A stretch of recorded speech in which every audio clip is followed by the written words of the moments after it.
함께 기도하겠습니다.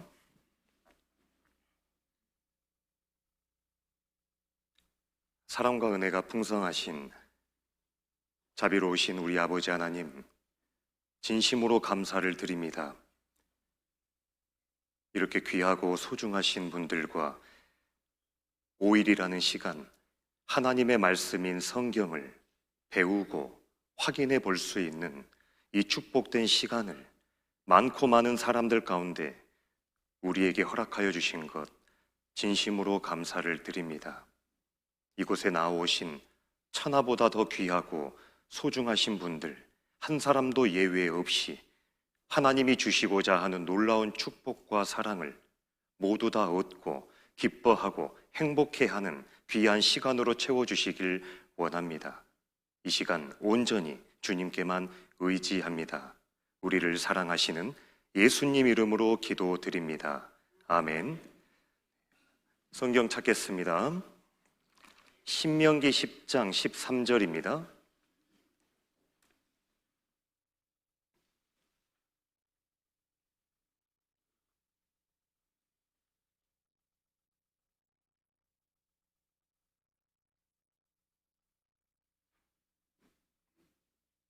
신명기 10장 13절 제가 읽겠습니다. 내가 오늘날 내 행복을 위하여 내게 명하는 여호와의 명령과 규례를 지킬 것이 아니냐. 다시 인사드리겠습니다. 반갑습니다. 네. 오늘 여러 바쁜 일정 가운데 또 기상도 좋지 않은데요, 이렇게 귀한 발걸음 해주신 모든 분들께 진심으로 감사를 드립니다. 이곳에 서보니까요, 되게 떨리네요. 그런데 물론 하나님 말씀을 잘 전해야 되겠다라는 그러한 떨림도 있지만 이곳에 귀하신 분들을 초대하신 참으로 우리 형제자매님들의 그 간절히 예타하고 정말 속이 새카맣게 탔을 것 같은 그 마음을 저는 누구보다도 잘 알기 때문에 더욱더 떨리는 것 같아요. 제가 이 자리에 쭉 서서 한번 보니까요, 물론 이 시간 내가 성경 한번 제대로 배워봐야 되겠다, 그러한 마음으로 참석하신 분들도 계시지만 많은 분들이 옆 사람이 빛 조르듯이 이번에 한번 성경 배워보자고 권유해서 참석하신 분들도 많은 것 같습니다. 저 역시도 처음 성경을 배워보고 확인해보기 전에는 하나님이 어디 있냐고 저를 전도하신 부모님을 그렇게 대적하고 힘들게 해드렸었는데요, 제가 이 성경을 확인해보고 알아보고 따져보고 난 다음에는 그 대적했던 마음이 고마움과 감사의 마음으로 바뀌게 되었습니다. 그래서 오늘 첫 시간이라 많이 떨리고 긴장도 되실 거예요. 그리고 부담되는 마음도 있으실 줄 압니다. 그래서 그 부담 조금 덜어드리기 위해 제가 뭘 준비했냐면 선물을 준비했어요. 오늘 이곳에 참석하신 분들을 위해 준비한 선물이 무엇이냐면 바로 꽃이에요. 여기 보시면 오늘 준비한 선물은 프레지아라는 꽃입니다. 이 프레지아라는 꽃에 꽃말이 좋아서 준비해 보았습니다. 꽃말이 당신의 시작을 응원합니다, 이러한 꽃말이 있다라고 해요. 사실은 여기 참석하신 분들을 위해 옆에 계신 뿐만 아니라 많은 분들이 여러분을 응원해 왔어요. 그리고 지금 이 시간 그 누구보다도 하나님이 여러분들을 응원하고 계십니다. 그래서 5일간 진행되는 이 하나님의 말씀을 통해 하나님이 주시고자 하는 그 놀라운 축복 모두 다 얻으셨으면 좋겠습니다. 그런데 이렇게 전도를 하다 보면요, 의외로 이렇게 말씀하시는 분들이 계십니다. 나도 나름 믿는 종교가 있고 나도 나름의 생각과 철학을 가지고 살아가는데 왜 이렇게 성경 배워보라고 부담 주느냐고. 혹시 이 가운데도 이렇게 오해하시는 분 계실까 싶습니다. 그래서 먼저 그 오해부터 없앴으면 좋겠어요. 여러분을 이 자리에, 정말 어려운 여러분들, 귀하신 분들을 이 자리에 초대한 목적은 이 교회에 교인이 되어달라 부탁드리기 위함이 아닙니다. 그리고 우리 부산교회에 출석 좀 해달라고 부탁드리기 위함도 아니에요. 그리고 이 세상에 얼마나 많은 종교가 있습니다. 그 많고 많은 종교들 가운데 내가 어느 종교 하나 선택해 볼 거냐, 종교 하나 선택하기 위한 목적도 아니에요. 우리가 이번 한 주간 성경을 배우는 목적은 이곳에 참석하신 여러분들의 행복을 위해서예요. 다시 처음 읽었던 말씀, 제가 다시 읽겠습니다. 내가 오늘날 너의 행복을 위하여 내게 명하는 여호와의 명령과 규례를 지킬 것이 아니냐.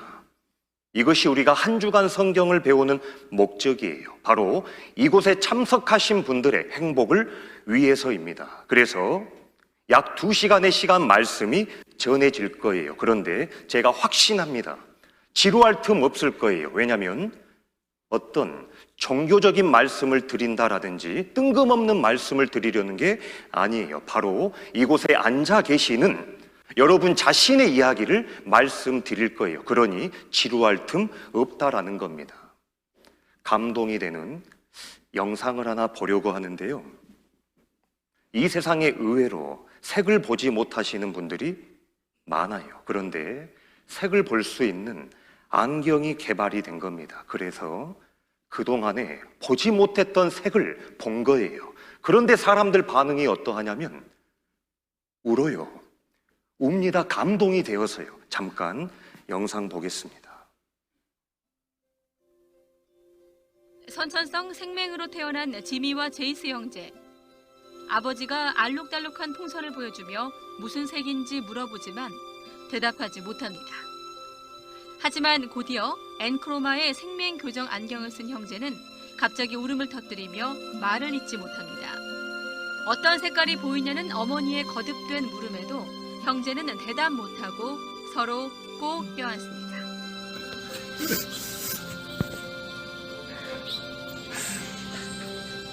So bright. So different. It'll train your brain.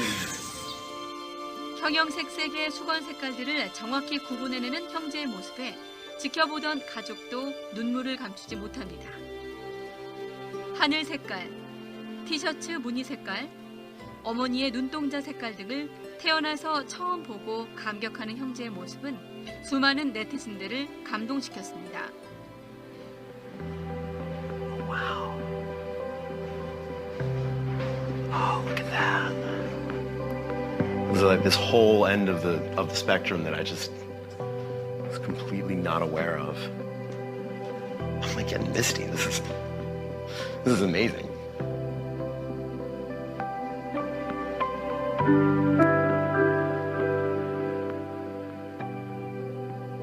I've never been able to see this one. And I just want to cry a little bit. I never realized like how much I was affected by the fact that I can't see the world like the way that other people see the world.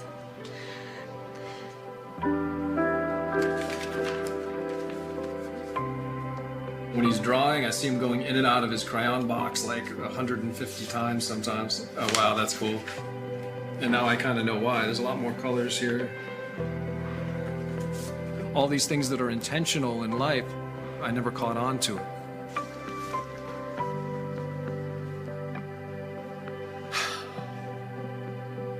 In the end, the experience of color is so private that you don't really know how to explain that.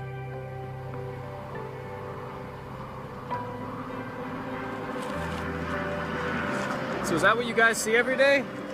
Yeah? 그동안 보지 못했던 색깔이에요. 그 색깔, 그 몇 가지 색깔 더 보는데 감격해서 웁니다. 그런데 이 색 몇 가지가 아니라 이 색을 만드신 하나님을, 그리고 그동안 내 인생 가운데 없다라 생각하며 살아왔던 그 하나님을 성경을 통해 찾고 발견한다면 그 감격은 어떨까요? 내가 지금까지 살아오면서 본 것이 전부가 아닐 수도 있다라는 거예요. 그리고 내 인생 가운데 내가 경험하고 안다라는 것이 전부가 아닐 수도 있다는 걸 생각하셔야 됩니다. 여기 이 사람은 프랑스의 천재 수학자예요. 파스칼이죠. 세계 최초로 계산기를 발명한 사람입니다. 이분도 성경을 깨닫고 한 유명한 말이 있어요. 이곳에 앉아 계신 분들의 마음에 공감이 되는지 한번 생각해 보시면 좋겠습니다. 모든 사람의 마음에는 빈 공간이 있다. 그것은 쾌락으로도 명예로도 돈으로도 채울 수 없는 공간이다. 그것은 바로 영원한 것, 하나님과 관계되어 있기 때문이라고. 혹시 공감되십니까? 여기 사진 한 장이 찍혔는데요. 엄마를 잃어버린 한 아이가 엄마가 너무나도 보고 싶은 나머지 땅에다 분필로 엄마를 그려놓고 잠들어 있는 그 모습이 찍힌 거예요. 이렇게라도 엄마 품에 한번 안겨보고 싶은 마음이에요. 그런데 길을 가다가 누군가가 이 아이를 불쌍하게 여겨서 과자도 사주고 장난감도 사주고 예쁜 옷 사주면 이 아이에게 위로가 될까요? 아마 잠깐 동안 엄마 잃은 슬픔 잊을 수는 있을 거예요. 그런데 시간 조금만 지나면 이 아이는 다시 엄마 잃은 슬픔 속에 빠질 겁니다. 이 아이에게 진정 필요한 건 엄마의 사랑이죠. 마치 이 어린 아이의 모습이 오늘날을 살아가고 있는 나의 모습과 같지는 않은지요. 행복의 본질인 하나님은 잃어버리고 이 세상이 잠깐 주는 쾌락과 즐거움으로 만족하고 살려 하는 이 시대를 살아가고 있는 나의 모습과 같지는 않습니까? 우리에게 진정 필요한 것이 있어요. 바로 하나님의 사랑입니다. 인생이란 무엇일까? 우리 모두는 행복과 만족과 기쁨을 찾기 위해 그동안 정말 열심히 뒤돌아보지 않고 달려오셨어요. 누구는 40년, 누구는 50년, 누구는 60년. 쉬지 않고 최선을 다해 여기까지 달려오신 겁니다. 그런데 행복하십니까? 정말 행복하십니까? 라는 질문에 우리는 자신 있게 행복합니다라는 답을 꺼내기가 쉽지 않아요. 그렇다면 행복은 도대체 무엇을 채워야 행복을 누릴 수 있을까요? 여기 있는 그림처럼 차도 한번 바꿔보고 아파트 평수도 한번 넓혀보고 남들 못하는 취미생활 해보고 여행 한번 내가 다닌다면, 그것 해본다면 행복할까요? 다 해보시지 않으셨습니까? 속은 거예요. 인생은 눈에 보이는 이 세상 것으로 만족을 누리는 것이 아닙니다. 그래서 하나님이 우리 인간을 창조하신 하나님이 도대체 인생이 무엇이냐 성경에 정의해 주셨다라는 것. 시편 90편을 찾겠습니다. 시편 90편 10절입니다.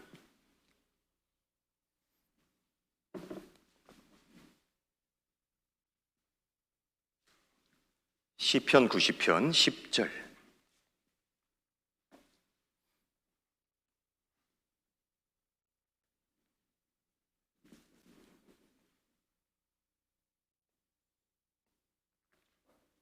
찾으셨으면 함께 읽겠습니다. 우리의 연수가 70이요 강건하면 80이라도 그 연수의 자랑은 수고와 슬픔뿐이요 신속히 가니 우리가 날아가나이다. 우리 연수 건강하면 70년 살고 강건하면 80년 산다고 합니다. 그런데 그 인생 한번 뒤를 돌아보면 수고와 슬픔뿐이라고 해요. 그리고 그 인생 신속히 가니 우리가 날아가나이다. 우리의 인생을 말씀하고 있지 않습니까? 최근에 전화 한 통을 받았습니다. 광주에 계시는 자매님으로부터. 부산에 계시는 이모부를 전도하시는 자매님이셨어요. 여러 차례 이모부 전도를 위해 부산에 오셔서 함께 이모부도 배웠던 분입니다. 그런데 전화가 어떤 내용이었냐면 저희 이모부가 갑작스럽게 암에 걸리셨다고, 그래서 창원에 있는 경상대 병원에 입원하게 되셨는데 한번 함께 방문해 주실 수 있겠냐고. 그리고 달려갔지요. 그리고 이모부가 환자복을 입고 나오시는데요, 초췌해지셨어요. 그리고 그분이 저에게 해주셨던 말이 마음에 남습니다. 60대 넘으셨던 어르신인데 그분이 저에게 그래요. 성실하게 살았답니다. 최선을 다해 살았대요. 그런데 갑자기 병을 얻고 내가 침상에 딱 누워보니 인생이 너무 허무하더래요. 내가 무엇을 위해 살았던 거, 내가 고작 이 한자복 입고 이 병상에 눕기 위해 인생 성실하게 살았던 거, 인생이 너무 허무하더라고. 다른 사람의 이야기가 아니에요. 전도서 9장도 함께 찾겠습니다. 전도서 9장 12절입니다.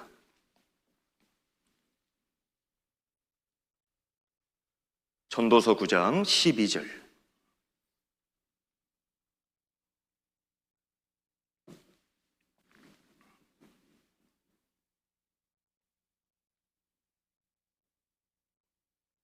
제가 읽겠습니다. 대저 사람은 자기의 시기를 알지 못하나니 물고기가 재앙의 그물에 걸리고 새가 올무에 걸림 같이 인생도 재앙의 날이 호련히 임하면 거기 걸리느니라. 하나님께서 이 말씀을 우리에게 해주신 이유가 무엇이냐면 준비하라 그 말입니다. 바다가 얼마나 넓습니까? 그런데 그 넓은 바다를 헤엄쳐 다니던 물고기가 어부가 친 그물에 턱 하고 걸리는 날이 있는 것처럼 하늘은 얼마나 넓어요. 그런데 포수가 쳐놓은 그물에 날아다니던 새가 탁 걸리는 날이 있는 것처럼 인생도 재앙의 날이 호련히 임하면 거기 걸리느니라. 나 역시도 언젠간 반드시 걸리는 날이 있다라는 것. 잠언 14장에 보면 제가 읽겠습니다. 웃을 때에도 마음에 슬픔이 있고 즐거움의 끝에도 근심이 있느니라. 그런데 우리 인생 가운데 항상 수고와 슬픔만 있었던 건 아니죠. 가끔 우리 웃을 때도 있고 즐거울 때도 있고 행복할 때도 있어요. 그런데 이 세상에서의 웃음은, 이 세상에서의 즐거움은 끝이 있다라는 것이죠. 인기도 명예도 권력도 돈도요, 다 끝이 있어요. 영원하지가 않다니까요. 설레는 마음으로 정말 좋은 식당 기대하고 들어갑니다. 그런데 배 채우면 나와야죠. 아무리 재밌는 영화 보기 위해 극장에 들어가도 극장 끝나면 나와야 된다니까요. 여기 계신 모든 분들도 마찬가지예요. 모든 인생은 반드시 끝이 있어요. 그래서 사람에겐 진정한 만족과 행복이 없다라는 것. 사람이 행복하지 못한 이유는 정말 가진 게 없어서가 아닙니다. 행복하지 못한 이유는 남들보다 더 배우지 못해서가 아니에요. 행복하지 못한 이유는 내가 남들보다 더 많이 누리지 못하고 즐기지 못해서도 아니에요. 내가 행복하지 못한 이유는 정말 행복이 무엇인지 성경을 통해 답을 얻지 못했기 때문에 그래요. 그래서 이번 5일입니다. 5일이라는 시간 동안 성경을 통해 하나님이 주시는 행복을 찾잖아요. 발견하잖아요. 행복해요. 하나님이 주시는 행복이 있다라는 것. 그 답이 성경에 있기 때문에요. 바쁘신 분들, 귀하신 분들, 소중하신 분들 이 자리에 어렵게 초대한 거예요. 제가 한 사람을 소개해 드리려고 하는데요.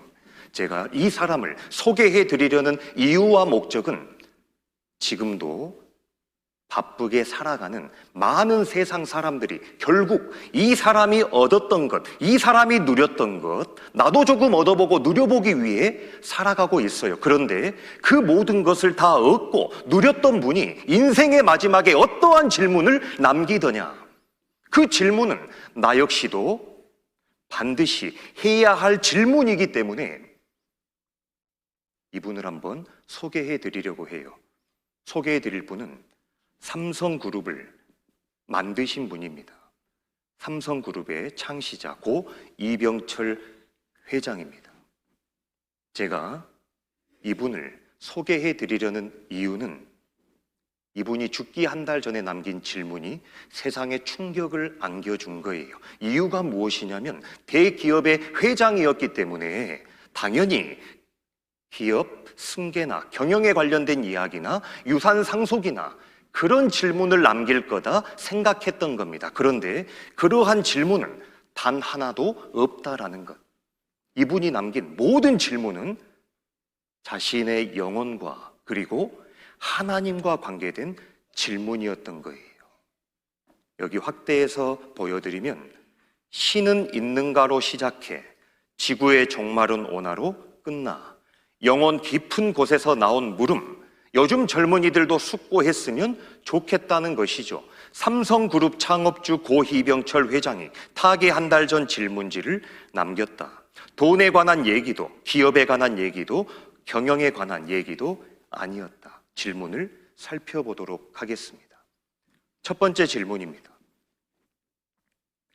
하나님의 존재를 어떻게 증명할 수 있나? 신은 왜 자신의 존재를 똑똑히 드러내 보이지 않는가? 신은 우주 만물의 창조주라는데 무엇으로 증명할 수 있는가? 이분은 하나님을 찾았던 분입니다.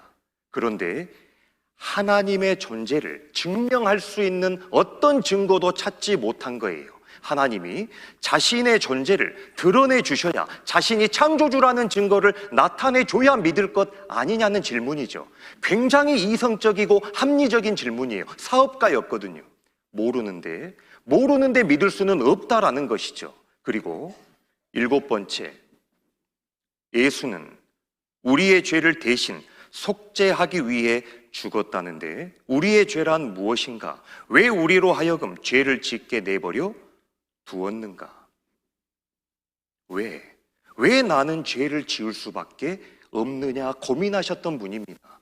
굉장히 양심적이죠. 사람이 죽음 앞에 서면 벌벌벌 떨기도 하고요. 그리고 그렇게 죽음을 두려워하는 이유가 무엇일까요? 바로 죄 때문이에요. 그래서 이 질문을 하신 겁니다. 제가 이분의 종교를 검색해 보니요, 3가지의 종교를 섭렵하셨어요. 유교, 불교, 원불교. 그런데 어느 종교에서도 하나님의 존재조차 설명하지 못한 겁니다. 그리고 자신의 죄 문제에 대해 어느 종교도 해결해 주지 못한 거예요. 안타깝죠. 그런데 이 질문에 대한 답은 하나님 아니면 주실 수 없다라는 겁니다. 그리고 8번째, 성경은 어떻게 만들어졌는가? 그것이 하나님의 말씀이라는 것을 어떻게 증명할 수 있는가? 5일이라는 시간, 성경이 하나님 말씀이라는 것 증명해 볼 겁니다. 그리고 오늘 이 시간 가장 중요한 질문을 남깁니다. 영혼이란 무엇인가? 인간이 죽은 후에 영혼은 죽지 않고 천국이나 지옥으로 간다는 것을 어떻게 믿을 수 있나? 이분이 죽음 앞에 딱 서 보니까요, 안 겁니다. 무엇을 알았을까요? 내가 일생 동안 그렇게도 많이 쌓아놓았던 돈과 명예와 지식이 이제는 더 이상 나와는 관계없다라는 걸 안 것이죠. 사람이 죽음 앞에 서게 되면 가장 중요한 문제가 무엇일까요? 바로 다른 사람 영혼이 아니라 지금 내 영혼이 죽음을 건너가게 되면 내 영혼이 천국 갈 것인가 지옥 갈 것인가, 이 문제보다 더 중요한 문제는 없는 거예요. 왜냐하면 사람은 반드시 한번 죽지만 죽음 이후에 영원한 천국 아니면 지옥 둘 중에 한 곳 가야 되기 때문에 그렇습니다. 제가 한 어르신께요, 제가 이분의 질문을 쭉 한번 읽어드렸습니다. 그랬더니 그분이 저에게 이렇게 말씀하셔요. 전도사님, 이 질문은 이분만의 질문이 아닙니다. 저 역시도 인생 가운데 이러한 질문에 대한 답을 얻고 싶어 하셨다고 그 말씀을 저에게 해주신 거예요. 그렇다면 이곳에 계신 저와 여러분도 역시 언젠간 반드시 이 질문 앞에 한 번은 서야 된다라는 것.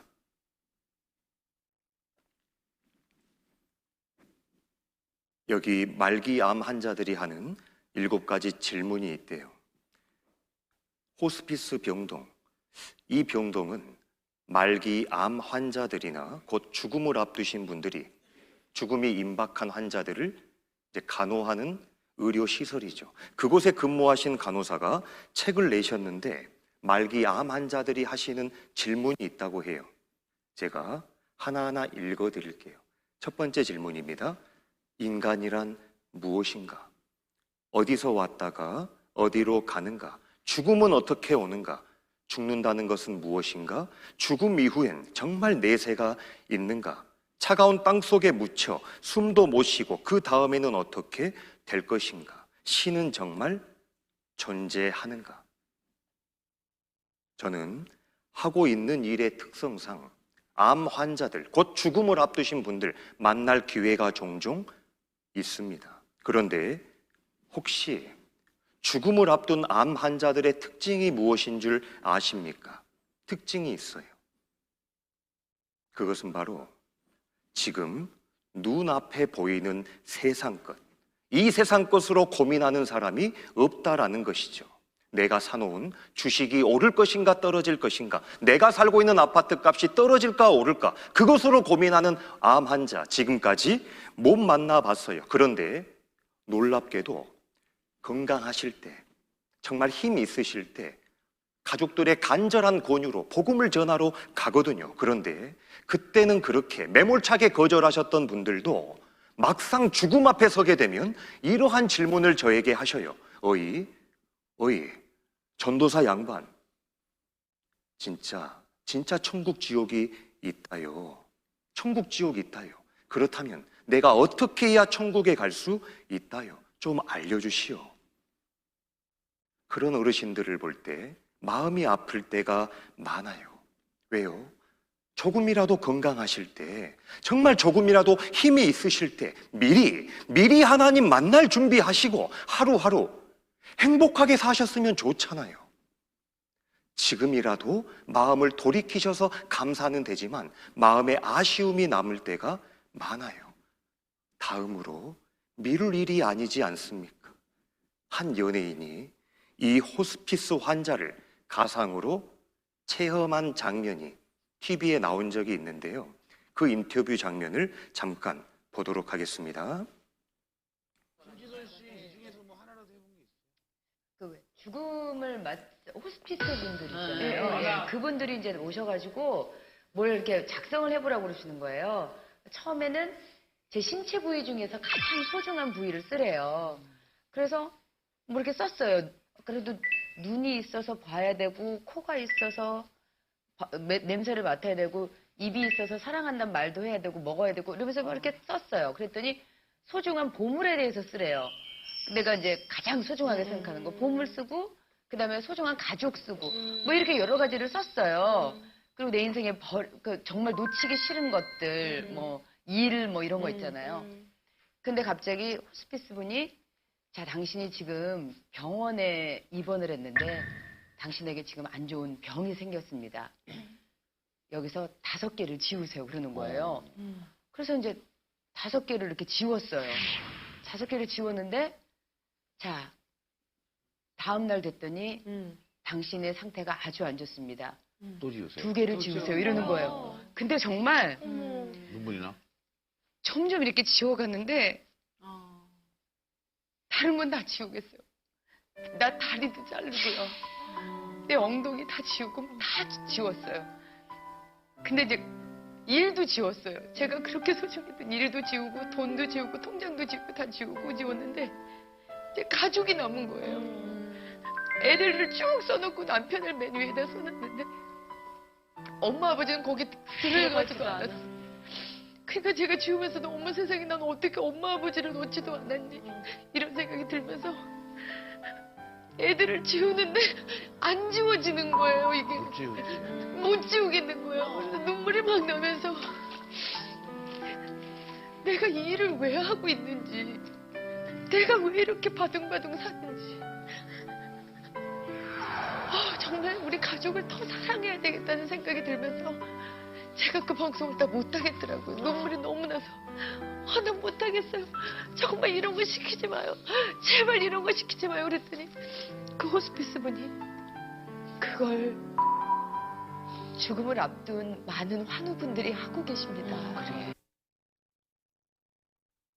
이 연기자가 촬영은 잠깐 미룰 수 있고 중단할 수 있습니다. 그런데 죽음은 우리가 미룬다고 미뤄지고 덮는다고 덮어지는 그러한 문제가 아닙니다. 평소에 그렇게도 천국과 지옥에 대해, 내 영혼에 대해 관심 없던 사람들도 죽음이 막상 눈앞에 현실로 다가오면 이러한 질문에 대한 답을 얻고 싶어 해요. 그런데 불편한 사실이지만 여기 계신 저와 여러분들도 언젠가 한 번은 죽음을 건너가야 돼요. 그래서 이러한 질문 앞에 한 번은 서야 된다라는 것. 요즘 전자제품 새로운 것 많이 나오죠. 스마트폰도 그렇고요. 그런데 이것 어떻게 쓰는지 모를 때는 사용 설명서 보면 간단하게 해결됩니다. 만약 저와 여러분을 창조하신, 만드신 하나님이 살아계시다면 인생에 대한 답은 의외로 하나님을 통해 쉽게 풀릴 수도 있다라는 것이죠. 제가 여러분들께 질문 하나 드려보려고 합니다. 여러분은 혹시 하나님이 계시다고 생각하세요? 계시지 않다고 생각하세요? 네, 여러 가지 생각들이 있으실 거예요. 그런데 교회를 한 번도 가보지 않았어도, 성경 한 번 배워보지 않았어도 하나님 없습니다, 그렇게 확신 있게 말할 수 있는 사람 그리 많지는 않아요. 왜냐하면 우리는 인생을 살아가는 삶 속에서 내 자신도 모르게 하나님을 찾았던 경험들이 있기 때문에 그래요. 제가 이 말씀을 어떤 분께 드렸더니 정말 평생 불교를 믿었던 분이시랍니다. 그런데 갑작스럽게 자기 자녀가 교통사고가 난 거예요. 그리고 응급실 갔다는 소식을 들은 겁니다. 그런데 자기도 모르게 입술에서 아이고 하나님 살려주십시오. 본인도 깜짝 놀랐대요. 평생 불교를 믿었는데 내 입술에서 하나님이 나올 줄은 몰랐답니다. 그건 본능이에요. 그때 불렀던 하나님 살아계시기 때문에 부른 거예요. 그래서 우리 선조들도 이러한 한자성어를 쓰셨습니다. 임사호천이라는 사자성어지요. 죽음이 임하면 하나님을 부른다라는 뜻입니다. 그런데 제가 많은 사람들을 만나보면서 왜 하나님을 믿지 않으세요? 이렇게 질문을 드려보면 참 의외로 이 답을 가장 많이 말씀하셔요. 왜 하나님 믿지 않으십니까? 하나님 안 보이니까요. 의외로 이 답을 많이 하셔요. 내 눈으로 볼 수 없기 때문에 믿을 수 없다라는 것이죠. 그런데 이 눈으로 볼 수 없다라고 해서 못 보는 건 아닙니다. 하나님은 이 눈을 가지고 보는 것이 아니에요. 디모데전서 6장 16절에 보면 오직 그에게만 죽지 아니함이 있고 가까이 가지 못할 빛에 거하시고 아무 사람도 보지 못하였고 또 볼 수 없는 자신이, 하나님 못 봅니다. 이 눈을 가지고 하나님 보면 죽어요. 빛 가운데 계신 하나님은 눈으로 보는 것이 아닙니다. 골로새서 1장에도 보면 만물이 그에게 창조되되, 하나님은 만물을 창조하신 하나님입니다. 그런데 하늘과 땅에 보이는 것들과 보이지 않는 것들을 창조하셨다라고 말씀하셔요. 이 세상에 보이는 것이 있고 보이지 않는 것이 있는데 그 모든 것을 창조하신 하나님은 눈으로는 볼 수 없는 분이에요. 그런데 우리가 살아가는 이 세상에도 보이지 않는 것이 보이는 것보다 훨씬 더 많아요. 그리고 자세히 한번 들여다보면 보이지 않는 것이 훨씬 더 소중한 것이 많다라는 것도 알 수 있지요. 그래서 하나님은 보이지 않는 것을 볼 수 있도록 매개체를 주신 겁니다. 화면에 보시면 보이지 않는 것을 보는 방법이에요. 코를 가지고는 무엇을 보느냐? 향기, 냄새를 맡아 봅니다. 눈으로 보지 않아요. 향기는 코로 맡아 본다니까요. 그리고 귀는 소리를 들어 보는 것이죠. 소리 또한 눈으로는 볼 수 없어요. 귀로 들어 보는 것이죠. 손에 세균도 보이지 않지만 현미경을 통해 들여다보면 볼 수 있는 것처럼, 그렇다면 성경을 가지고 우리는 무엇을 볼 수 있냐면 하나님, 눈으로는 볼 수 없는 하나님을 성경을 통해 얼마든지 알고 믿을 수 있다라는 것. 혹시 이곳에 참석하신 분들은 이 성경책이 어떠한 책이라고 생각하십니까? 이 성경책. 단순한 종교 경전쯤으로 생각하시는 분들도 계실 거예요. 아니면 교회에 다니는 사람들이 옆에 한 권씩 끼고 다니는 책 정도로 생각하는 분들도 계실 겁니다. 그런데 제가 확신 있게 말씀드릴 수 있어요. 오늘 이 자리에 참석하신 모든 분들은 이 시간이 끝나게 되면 그 성경에 대한 생각, 자기 생각들이 확실하게 깨질 거예요. 그리고 이 성경에 대한 자기 생각 확실하게 바뀔 겁니다. 왜냐하면 이 성경은 사람이 자기 생각으로 기록할 수 있는 책이 아니기 때문에 그래요. 내가 조금만 확인해 보면 이 성경은 하나님의 말씀이라는 것 어렵지 않게 알 수 있기 때문에 그렇습니다. 그렇다면 성경이 도대체 어떠한 책이냐? 요한복음 1장을 찾겠습니다. 요한복음 1장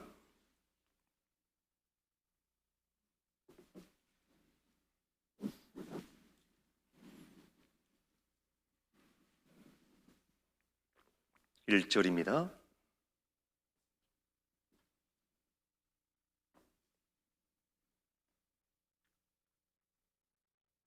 요한복음 1장 1절 제가 읽겠습니다. 태초에 말씀이 계시니라. 이 말씀이 하나님과 함께 계셨으니 이 말씀은 곧 하나님이시니라. 이 말씀이 곧 하나님이셔요. 하나님은 자기 자신을 이 성경 속에 나타내 주셨다라는 것. 그래서 하나님이 어떠한 분인지를 알려면 반드시 성경을 확인해 봐야 됩니다. 우리가 얼마나 교회를 오랫동안 다녔냐, 내가 교회에 얼마나 많은 헌금을 했느냐, 얼마나 많은 봉사를 했느냐가 중요한 것이 아니라 그것보다 더 중요한 건 하나님의 말씀을 내가 제대로 확인해 보았느냐.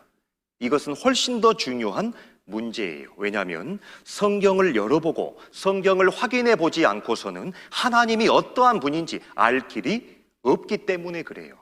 자기 나름대로의 생각과 경험으로 하나님을 추측해 만들어 섬기지 않도록 하나님은 우리에게 성경이라는 책을 주셨다라는 것. 그래서 이사야 8장 20절에 보면 마땅히 율법과 증거의 말씀을 좇을지니 그들의 말하는 바가 이 말씀에 맞지 아니하면 그들이 정령이 아침 빛을 보지 못하고. 우리 주변에도 보면 누구는 이렇게 믿고 누구는 저렇게 믿고 다 자기가 믿는 것이 옳다고 합니다. 그런데 우리가 믿는 믿음의 기준은 사람의 말과 사람의 생각이 아니라 성경이어야 해요. 하나님 말씀이어야 됩니다. 혹시 여기서부터 여기까지 몇 센치쯤 될까요? 여기서부터 여기까지요. 누구는 1m 20 생각하시는 분도 있을 것이고 누구는 1m쯤 될 것 같다 생각하는 분도 있을 거예요. 누구 말이 맞을까요? 인생 오래 사신 분들의 말씀이 맞을까요? 아니면 젊고 똑똑한 사람들의 말이 맞을까요? 아닙니다. 줄자를 가지고 재어보면 돼요. 그래서 그 길이와 맞지 않는 것은 다 틀린 거예요. 저는 하나님 없다고 생각해요. 아니요. 저는 하나님 있다고 생각한다니까요. 서로 불필요한 논쟁할 필요 없어요. 각자의 생각이 중요한 것이 아니라 기준과 증거가 중요하다니까요. 성경에 참으로 하나님 살아계시다라는 증거가 분명히 드러나면 우리는 어렵지 않게 하나님 계신 것이 맞구나. 하나님 어렵지 않게 믿을 수 있다라는 것이죠. 그래서 이사야 34장에 보면 너희는 여호와의 책을 자세히 읽어봐라. 지금 이 시간 우리에게 부탁하시는 거예요. 한번 하나님의 말씀 잘 들어봐라. 여기 가족끼리 오랜만에 기분 한번 내려고 야외로 나간 거예요. 그래서 막내에게 너 고기 굽게 버너 좀 챙겨와. 그래서 아들이 버너를 챙겨온 겁니다. 그래서 기분 좋게 고기 구우려고 버너를 열었는데 웬걸요? 막내가 연장통 챙겨온 겁니다. 잘 확인해 보지 않고 열어보지 않고 챙겨온 거예요. 왜? 겉만 보면 그럴듯 하잖아요. 한 번만 열어봤더라면. 이렇게 자기의 생각을 믿으면 그동안의 자기의 경험을 의지하면 틀릴 수도 있다라는 것. 그래서 하나님이 말씀하시는 거예요. 너희는 여호와의 책을 자세히 읽어봐라. 평소에 내가 가지고 있던 성경에 대한, 그리고 교회에 대한, 그리고 성경에 대한 편견과 선입견이 있는 분도 있을 거예요. 그런데 한번 따져보고 확인해보고 알아보고 그리고 어떠한 결정을 내려도 늦지 않다라는 것. 그렇다면 우리가 배워볼 성경이 어떠한 책인지 확인해 보도록 하겠습니다. 여기 디모데후서 3장 16절에 모든 성경은 하나님의 감동으로 되었다. 이게 무슨 뜻이냐면 베드로 후서 1장에 보면 애언은 언제든지 사람의 뜻으로 낸 것이 아니요 오직 성령의 감동하심을 입은 사람들이 하나님께 받아 말한 것임이니라. 사람의 뜻으로 낸 책이 아니라 하나님의 말씀을 받아 기록한 책이 바로 성경. 쉽게 설명드리면 대통령 기자회견 때 대통령이 하는 말을 기자들이 받아 적어요. 그리고 그 다음날 신문 기사로 냅니다. 그러면 기사는 기자들이 적었지만 내용은 대통령의 말인 것처럼 성경엔 무려 3,800번 이상 하나님이 말씀하시되 3,800번 이상 기록되어 있다라는 것. 내게 이른 모든 말을 책에 기록하라. 에레미야서, 호세아에게 임한 여호와의 말씀이라 호세아서, 요엘에게 이르신 말씀이라 요엘서, 아모스가 이스라엘에 대하여 묵시받은 말씀이라 아모스서.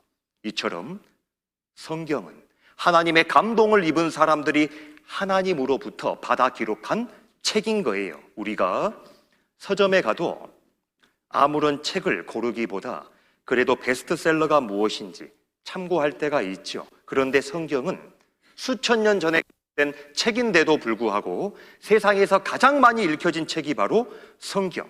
단순히 교회 다니는 사람, 몇몇 사람들에게 읽혀지는 책이 아니라는 것이죠. 2015년 한 해 동안만 하더라도 무려 4억 부 이상 판매된 책이 바로 성경. 그런데 각 나라의 언어로 번역된 번역수를 보면 더 놀라실 거예요. 성경 다음으로 많이 번역된 책이 어린 왕자라고 알려져 있습니다. 약 250여 개의 언어로 번역된 거예요. 그런데 성경은 무려 3,000개가 넘는 언어로 2019년 말 3,395개, 그리고 2020년 기준으로 3,435개 언어로 번역돼서 80억 인구 모든 사람들 손에 들려진 유일한 책, 바로 성경. 이 성경을 우리가 배워보려 하는 거예요. 그리고 미국에서 설문조사를 한 겁니다. 지난 1000년간 가장 중요했던 사건이 무엇이냐? 성경, 인쇄입니다. 이유가 무엇일까요? 너희가 성경에서 영생, 천국을 얻는 줄 생각하고 성경을 상고하거니와 이 성경이 곧 내게 대하여 증거하는 것이로다. 영생을 얻는 길이, 천국에 갈 수 있는 길이 성경에 답이 있다고 말씀하신 거예요. 얼마나 감사해요. 사람은 어디서 왔는지 모릅니다. 그리고 또 어디로 가는지도 몰라요. 또 조시는 어떤 분이 제가 어디서 왔긴요, 저 화명동에서 왔는데요. 그러시면 안 돼요. 인생이 도대체 어디서 왔는지, 그리고 태어는 났는데 왜 태어났는지, 살고는 있는데 왜 내가 살아야만 되는지 설명서가 없다라는 것이죠. 그래서 우리가 성경을 배우는 거예요. 여기 미국 사우스 다코타주에 가면 러시모어라는 커다란 돌산이 있어요. 미국에서 가장 존경받는 4사람 대통령 얼굴이 새겨져 있습니다.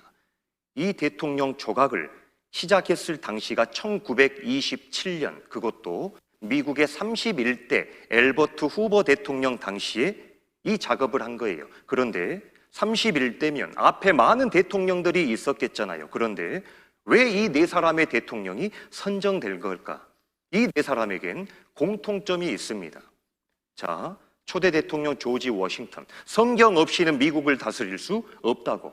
무슨 책 한 권 없다고 미국 다스릴 수 없겠습니까? 성경, 이 말씀이 곧 하나님이기 때문에 하나님 없이는 미국 다스릴 수 없다라는 것이죠. 그리고 3대 대통령 토마스 제퍼슨, 미국은 성경 위에 세워진 나라다. 루즈벨트는 온전히 살고자 한다면 반드시 성경을 배워야 한다.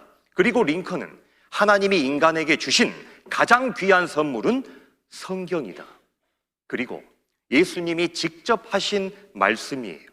진실로 너희에게 이르노니 천지가 없어지기 전에는 율법의 1.1획이라도 반드시 없어지지 아니하고 다 이루리라. 사람이 할 수 있는 표현은 아닙니다. 율법의 한 획, 이 두꺼운 말씀에 한 획이 떨어지는 것보다 하늘과 땅이 없어질 것, 그것 기대하는 것이 더 낫다고. 그럴 일은 없다라는 것이죠. 그래서 미국의 대통령은 당선이 되면 성경 위에 손을 얹고 선서를 해요. 성경의 기초에 미국을 다스리겠다. 그리고 영국의 엘리자베스 여왕은 영국의 모든 영토를 버릴지라도 성경은 버릴 수가 없다고. 성경은 이처럼 놀라운 책입니다. 여기 보시면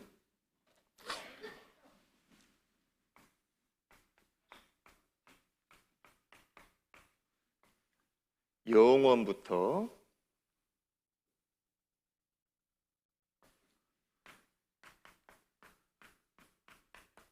영원 속에 계시던 하나님이 이 땅에 사람의 몸을 입고 오신 분이 바로 예수님입니다. 그래서 예수님 오시기 이전의 연대를 BC로 연대를 세워갑니다. BC가 뭐죠?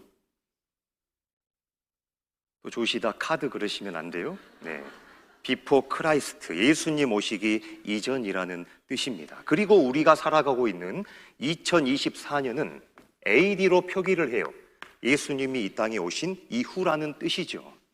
그런데 성경은 언제 기록된 책이냐?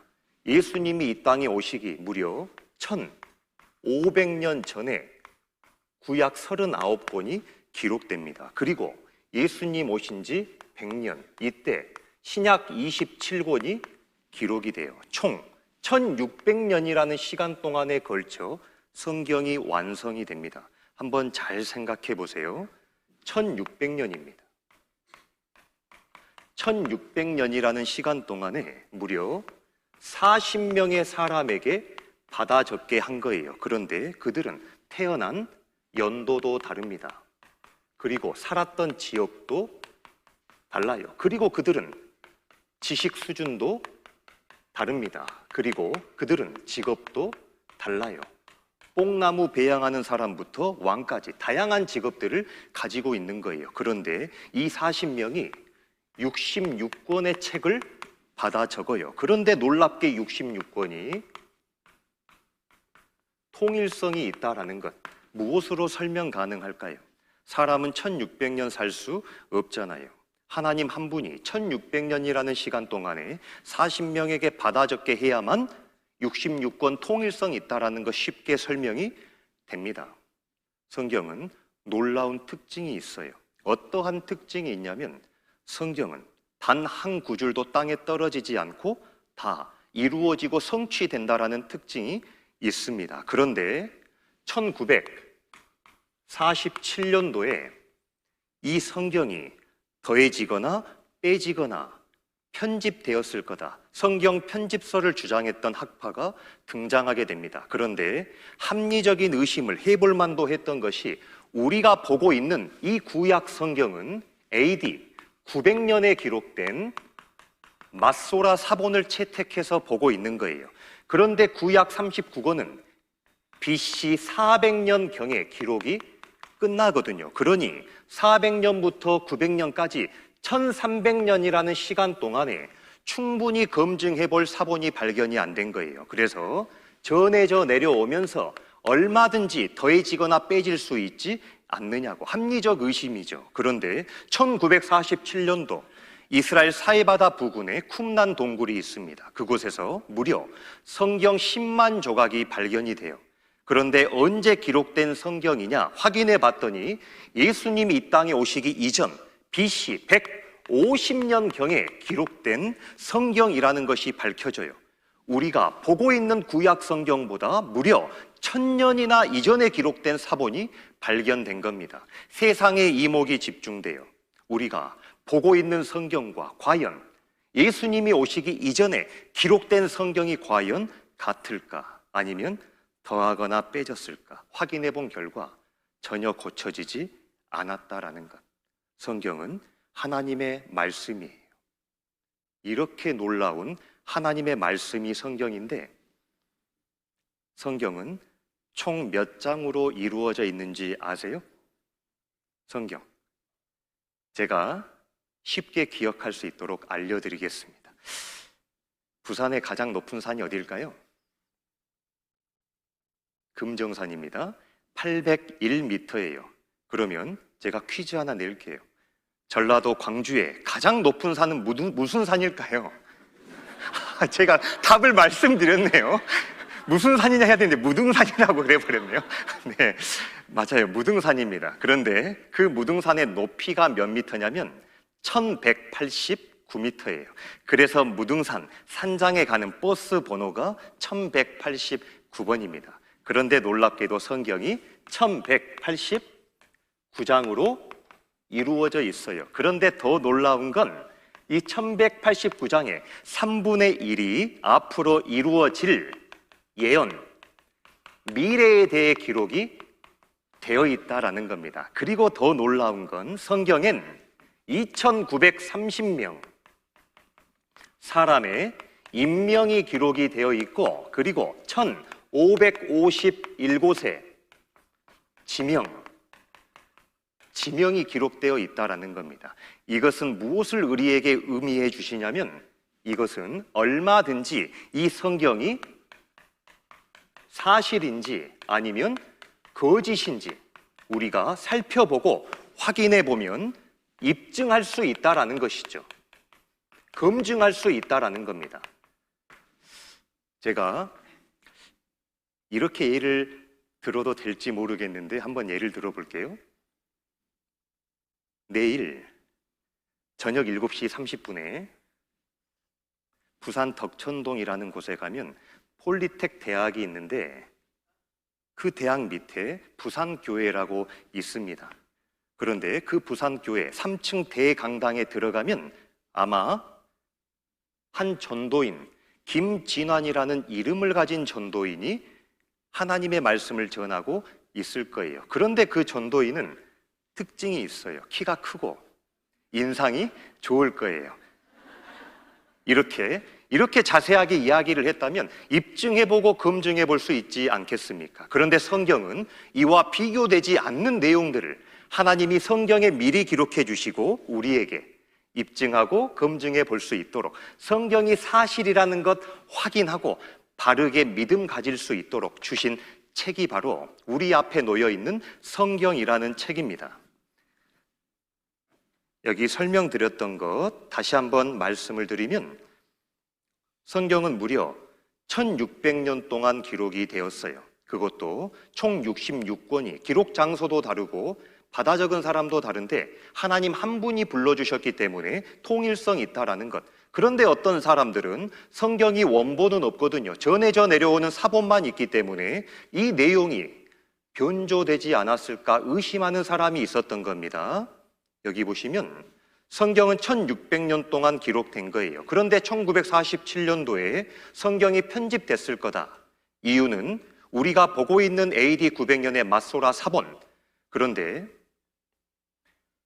BC 150년경에 사해 사본이 발견이 된 거예요.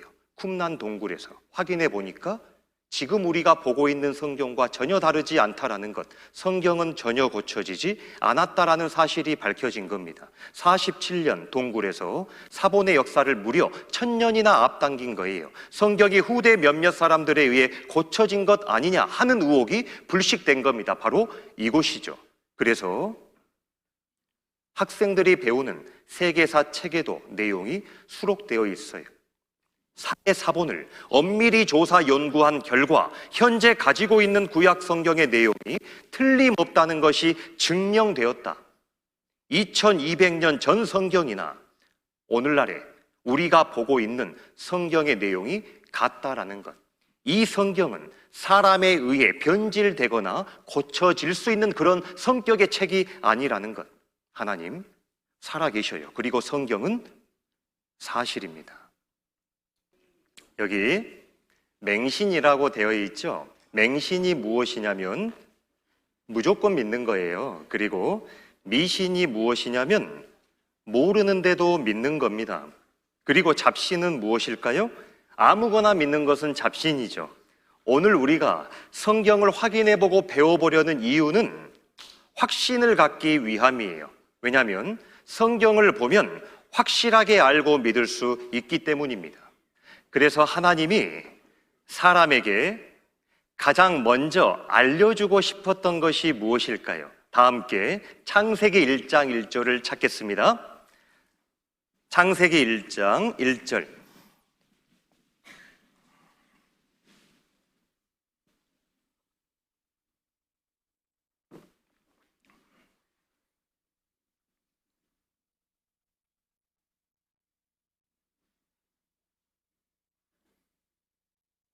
창세기 1장 1절을 큰 목소리로 함께 읽겠습니다. 하나님이 천지를 창조하시니라. 태초에 하나님이 천지를 창조하시니라. 하나님이 우리에게 가장 먼저 알려주고 싶었던 내용입니다. 왜냐하면 우리는 눈 떠보니까 엄마도 있고 아빠도 있고 해와 달과 별도 있고 과일도 있고 꽃도 있고 별것이 다 있잖아요. 그래서 사람은 본능적으로 궁금해하는 게 있어요. 도대체 이 우주 만물이 어디서 왔을까? 만약 제가 이 자리에 서서 제가 천지를 창조했습니다 라고 하면 이곳 분위기는 어떻게 될까요? 다들 깜짝 놀라실 거예요. 제가 만약 그렇게 했다면 저는 오늘 당장 어디 가야 돼요? 네, 정신병원에 가야 됩니다. 그리고 내일 이곳에 한 분도 나오셔서는 안 돼요. 그런데 하나님은 그 놀라운 선언과 선포를 하신 것과 같아요. 내가 이 천지 만물을 창조했다고. 태초에 하나님이 천지를 창조하시니라. 그런데 하나님은 자신이 창조주라 선포만 하신 것이 아닙니다. 선포하셨다면 책임을 지셔야 돼요. 하나님은 창조주다라는 증거를 스스로 성경에 기록해 두신 거예요. 누구라도 하나님이 창조주가 맞구나 쉽게 이해하고 믿을 수 있는 언어로 기록해 주신 겁니다. 여기 히브리서 3장에 보면 집마다 지은 이가 있으니 만물을 지으신 이는 하나님이시라. 이 세상에 어떠한 집도 저절로 만들어지는 집은 없죠. 자, 서울 롯데타워 누가 만들었을까요? 또 무조건 하나님 그러시면 안 돼요. 정신 바짝 차리셔야 돼요. 저는 지금 세뇌시키고 있는 게 아닙니다. 사람이 만들었지요. 그렇다면 개미집 누가 만들었죠? 벌집은요? 그렇다면 개집은요? 또 개 나오잖아요. 개 나와. 네. 개집은 사람이 개를 위해 만들어 준 거잖아요. 자, 이사야 45장 18절에 보면 여기 중요한 말씀이 있습니다. 여호와는 하늘을 창조하신 하나님이시며 땅도 조성하시고 경고케 하시되 헛되이 창조치 아니하시고 사람으로 거하게 지으신 자신이라. 그 말씀에 나는 여호와라 나 외에 다른 이가 없느니라. 어릴 적에 참 소풍 가면 어떤 시간이 기다려지셨습니까? 뭐 김밥 먹는 시간도 기다려지지만 보물찾기 하는 시간이 기다려지잖아요. 그 돌밭 틈이나 나무 사이에 그 보물 찾으면 찾았다 기뻐했던 기억들 다 있으실 거예요. 선생님은 없는 보물 찾으라 하는 것이 아닙니다. 미리 그 보물 다 감춰놓고 찾으라 하신 것이죠. 하나님도 마찬가지예요. 하나님 누구라도 찾을 수 있도록 놀라운 창조의 사실을 성경에 미리 기록해 주시고 그것을 우리가 쉽게 찾을 수 있도록 이 시간 졸지만 않으시면 누구라도 성경 통해 이 귀한 보험을 찾으실 수 있을 거예요. 여호와는 하늘을 창조하신 하나님이시죠. 하늘에 대해 두 가지 한번 살펴보려고 합니다. 최근에 몽골 다녀올 기회가 있었는데 정말 몽골 하늘을 보니까 별이 많아요. 그래서 예로부터 도대체 저 하늘에 떠 있는 별의 숫자가 몇 개일까 궁금했던 겁니다. 그래서 많은 천문학자들, 과학자들, 많은 지식인들이 별의 숫자를 세어본 거예요. 그런데 여기 보시면 고대 그리스 수학자이자 천문학자인 프톨레마이오스는 별의 개수가 1056개 정도 될 거라고, 그리고 케플러는 별의 개수가 1005개 정도 될 거라고, 많아봐야 1000여 개, 수천 개 정도밖에는 되지 않을 거라고 예측했던 겁니다. 그런데 별을 만드신 하나님은 별의 개수를 어떻게 성경에 기록해 놓으셨냐면 우리의 생각과는 전혀 달라요. 에레미야 성경에 보면 하늘의 만상, 별은 셀 수가 없답니다. 셀 수가 없대요. 왜 셀 수가 없냐? 바닷가에 모래 숫자만큼이나 많기 때문에 측량할 수 없다라는 것이죠. 그런데 육안으로 우리가 별을 세어볼 수 있는 숫자가 4000개 정도 된다고 해요. 그렇죠. 우리는 이 눈으로 볼 수 있는 별밖에 셀 수 없기 때문에 세어봐야 수천 개일 거라는 것. 그런데 하나님은 보지 않는 곳에, 우리 눈으로 볼 수 없는 곳 저 하늘 너머에도 수없이 많은 별을 모래 알갱이 숫자만큼이나 펼쳐 놓으셨다라는 것이죠. 그런데 우리 시대에 천체 망원경 개발이 됩니다. 그리고 망원경을 가지고 하늘 너머를 찍어보는데 실제 하나님 말씀대로 무한대로 많은, 셀 수 없이 많은 별이 있다라는 사실이 밝혀진 거예요. 망원경이 발명되기 전에 쓰여진 성경엔 이미 별들이 모래 숫자만큼이나 많다고 기록해 놓으신 거예요. 하나님은 하늘을 창조하신 하나님이시죠. 그리고 최근에 부산의 하늘에 뭐가 자주 쳤지요? 번개요, 번개. 하늘에 번개가 많이 쳤습니다. 번개 치면 무섭죠.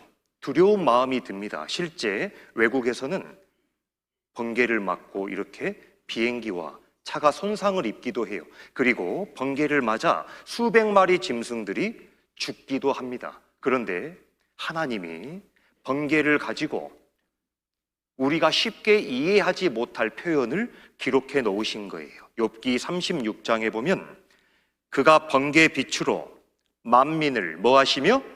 징벌하시며. 이건 알겠다는 것이죠.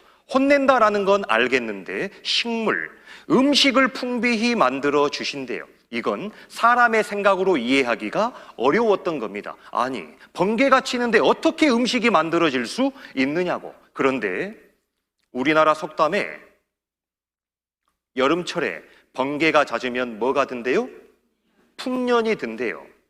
제가 번개와 농작물과의 관련성을 한 평에 사시던 80세 할머니에게 쭉 설명을 드리는데 그 할머님이 이렇게 저에게 말씀하셔요.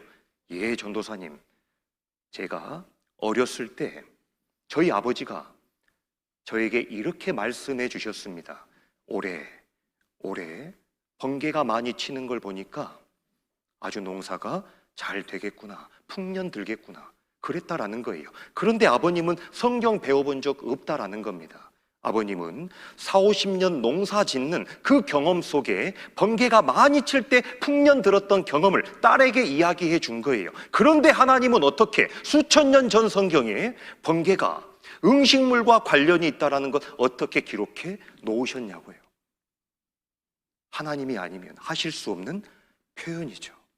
번개는 생명체 최대 질소원. 여기 박스를 좀 읽어드리면 번개, 때때로 죄악을 징벌하는 상징이기도 한 이 엄청난 전기적 존재가 실제로는 뿌리혹 박테리아보다 더 많은 양의 질소를 생명체에 전달해주는 존재라는 것이 이 연구의 골자다. 지구상에 연간 10억 톤의 질소가 번개에 의해 질산, 비료로 고정이 된대요. 그리고 비를 타고 땅속으로 스며들어 식물에 전달된다고 합니다. 이렇게 번개가 칠 때 질산 비료가 만들어져서 떨어지는 빗방울 속에 비료를 섞어 이 땅을 적셔 주셨던 것이죠. 그래서 지금 우리가 살아가는 시대는 인공위성을 통해 사계절 번개가 어디서 어떻게 치는지 촬영까지 할 수 있는 시대에 살고 있어요. 그래서 어디에 농사를 지어야 더 많은 수확들을 낼 수 있는지도 알 수 있는 시대가 되었다라는 것. 하나님은 하늘을 창조하신 하나님이시죠. 그리고 땅에 대해 두 가지 살펴보려고 해요. 여호와는 하늘을 창조하신 하나님이시며 땅도 조성하시고 경곡케 하시되 헛되이 창조치 아니하셨다 말씀하셨어요. 우리가 살고 있는 이 땅도 만드신 분이 하나님이라는 겁니다. 제가 한번 여쭤볼게요. 이 컵을 제가 놓으면 어떻게 될까요? 컵이 올라갈까요? 떠 있을까요? 떨어질까요? 그렇죠. 떨어집니다. 결코 떠 있을 수 없어요. 그런데 제가 만약 이 컵 띄울 수 있다라고 하면 저는 또 어디 가야 돼요? 병원 가야죠. 그런데 3,500년 전 성경에 하나님이 뭐라고 말씀해 주셨냐면 그는 북편 하늘을 허공에 펴시며 땅을 공간에 달았다라고 말씀하고 있어요. 3,500년 전 말씀입니다. 당대에 사람들이 생각했던 지구의 모양이에요. 당대 지식인들의 생각입니다. 지평선, 수평선이 일자다 보니까 멀리 가면 떨어질 거라고 멀리 가지 말라고 위험하다고 했던 때가 있었답니다. 그리고 이렇게 짐승들이 지구를 받치고 있고 그래서 가끔 짐승들이 움직이면 땅이 흔들리나 보다 생각했던 때도 있었다니까요. 지금 생각하면 우습지만 당대 가장 뛰어난 지식인들의 생각이죠. 여기 하늘의 별도 동일해요. 당연히 떠 있다란 생각은 못하니 줄이나 실이나 무엇인가에 매달려 있겠거니 생각했던 거예요. 이렇게 생각하던 그때 하나님은 성경에 뭐라고 말씀하셨냐면 땅을 공간에 다시며 땅을 공간에 다시며 이 컵 하나 띄우기도 힘든데 60억 해톤 되는 이 무거운 지구가 어떻게 공간에 달려 있을 수 있느냐고요. 인류가 언제 처음 지구 밖을 나가냐면 1961년도입니다. 소련의 우주 비행사 유리 가가린이 지구 밖을 처음 여행했던 때가 1961년이에요. 그때 허공에 하나님 말씀대로 매달려 있는 지구를 본 거예요. 영어 성경으로 보면 더 놀랍게 표현이 되어 있습니다. 지구를 허공에 매달아 놓으신 분, 말의 어폐가 있죠. 걸 것이 있어야 매달 수 있지 않습니까? 아무것도 없는 허공에 지구를 매달아 놓으신 분이 누구냐? 바로 하나님이라는 거예요. 하나님은 이 땅을 창조하신, 만드신 하나님입니다. 그리고 하나님은 땅을 만드셨기 때문에 이 땅 속에 무엇이 있는지도 구체적으로 성경에 기록해 주신 겁니다. 욥기 28장에 보면, 자, 화면 보시고 큰 목소리로 함께 읽겠습니다. 지면은 식물을 내나 지하는 불로 뒤집는 것 같고, 땅 위는 식물을 내지만 지하는 불로, 불이 뭐 하고 있냐면 뒤집고 있대요. 성경 모르는 분들이 이렇게 이야기합니다. 그거 성경 귀에 걸면 귀걸이, 코에 걸면 코걸이 아니요. 뭐 그 성경 자기 나름대로 다 해석하는 것 아니요.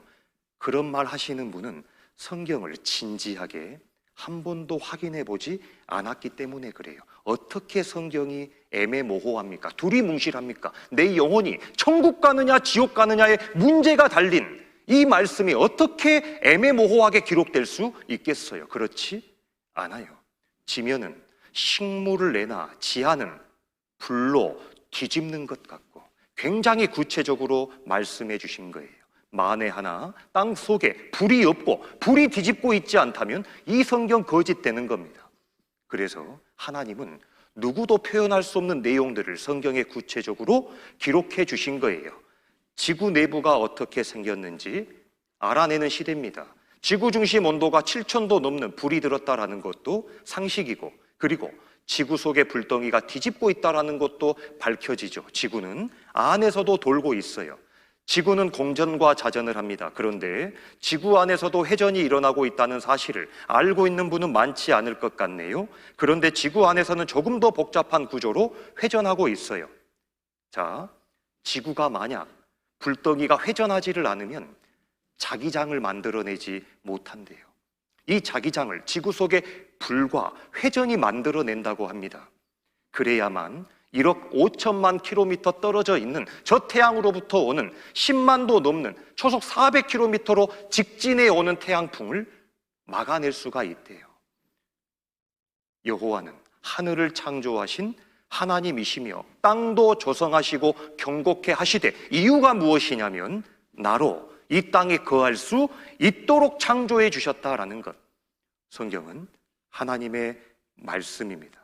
그리고 여기 보시면 지면은 식물을 내나 지하는 불로 뒤집는 것 같고, 제가 궁금했어요. 도대체 이러한 내용을 성경에 기록해 주신 이유가 무엇일까? 왜 이러한 말씀들을 구체적으로 기록해 주셨을까? 이 말씀에 답이 있습니다. 요한복음 13장 19절 함께 읽겠습니다. 일이 이루기 전에 미리 너희에게 이름은 일이 이룰 때에 내가 그인 줄 너희로 믿게 하려 함이로다. 처음 성경 배울 때 제가 놀랐던 이유가 있어요.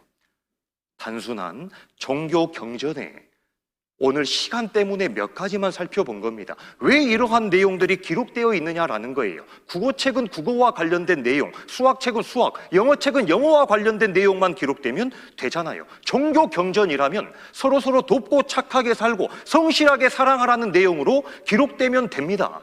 그런데 당대 여러 이론들과 서로 충돌하고 대립하고 갈등을 야기시킬 수 있는 이러한 내용들을 3,500년 전에 왜 기록해야만 됐느냐라는 거예요.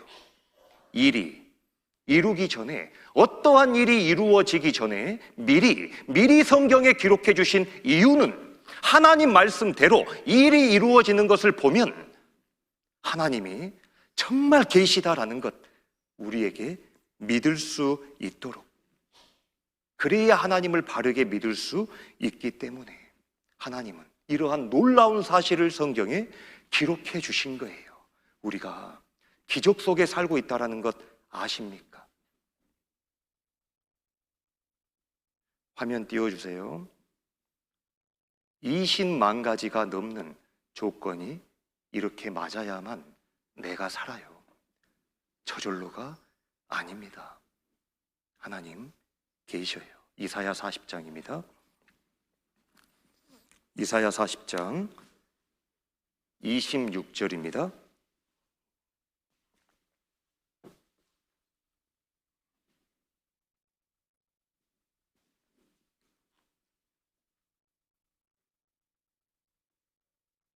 이사야 40장 26절.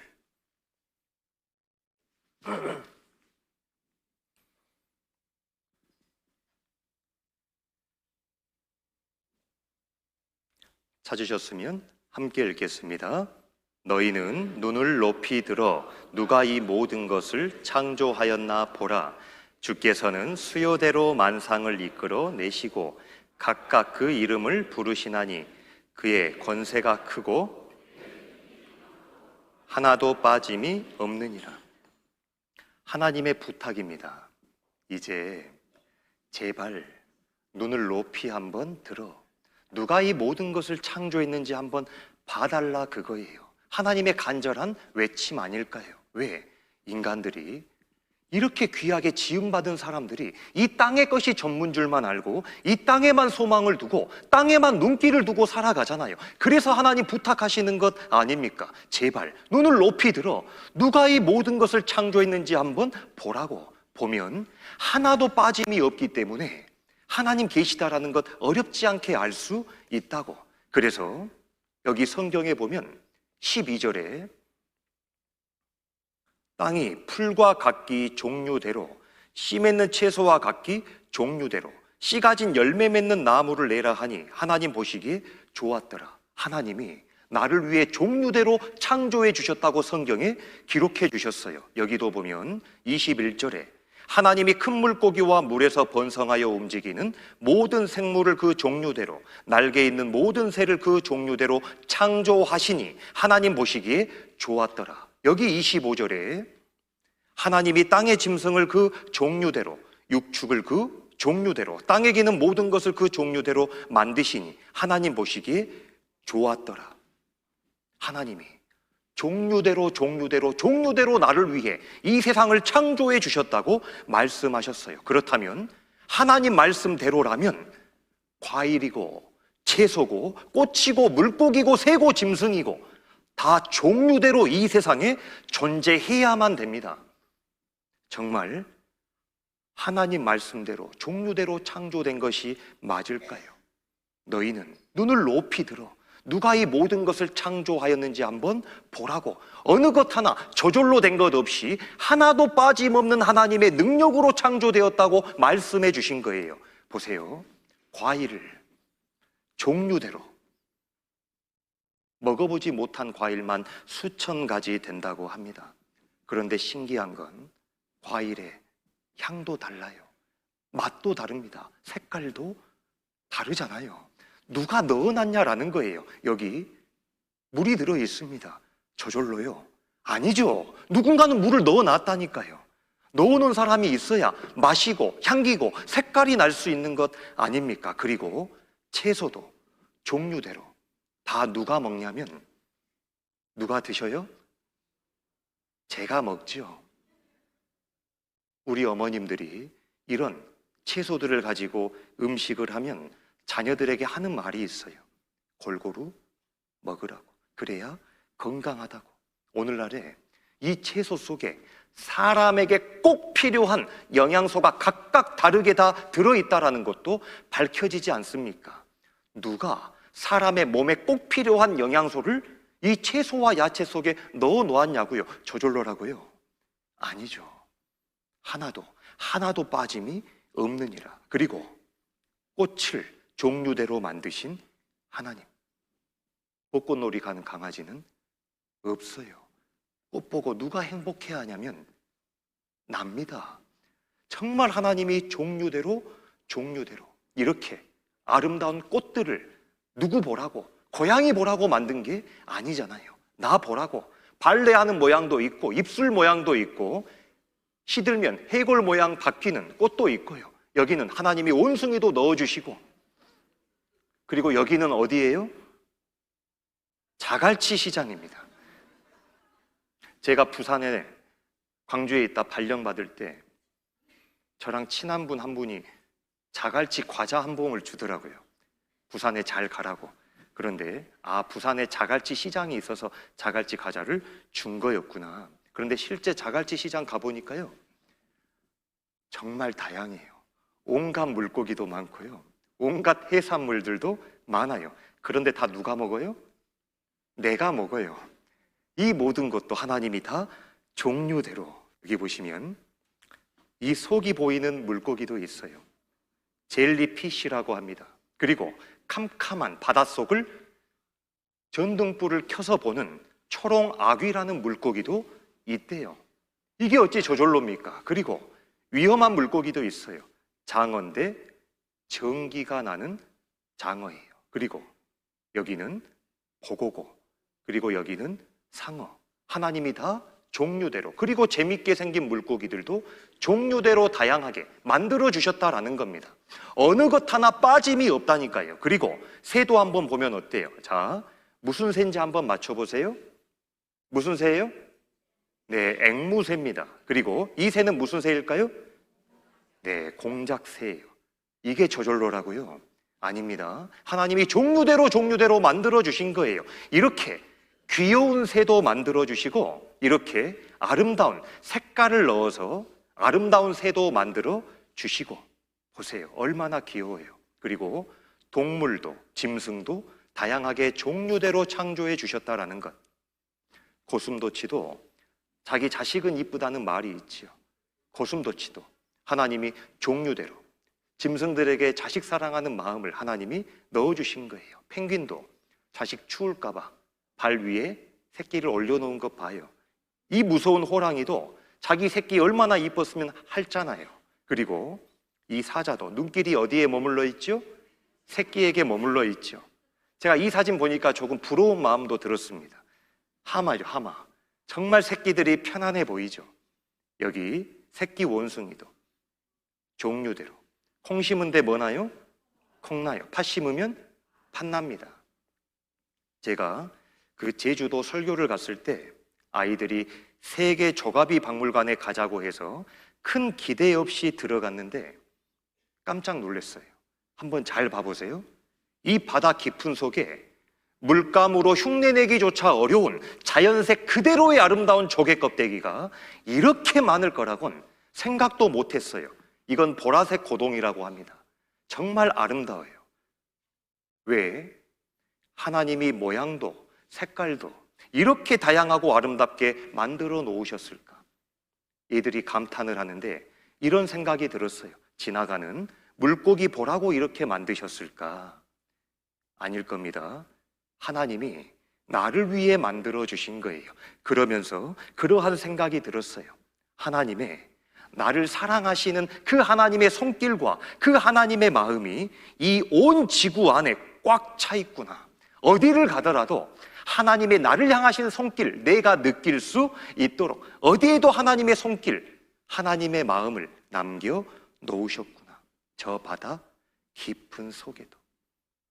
그리고 지금까지 살아오면서 얼마나 많은 눈들이 내렸을까요?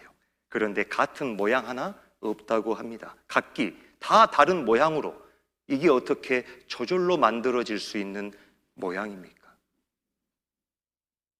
제가 초등학생들에게 이렇게 집회를 하면 하나님이 만들어주신 것들을 쭉 보여드리고 우리 학생들에게 질문하는 게 있어요. 어떤 질문을 하냐면 우리 친구들, 하나님이 이 모든 것들을 친구들을 위해 대충 만들어 준 것 같아? 아니면 정성껏 만들어 주신 것 같아? 이렇게 질문을 해요.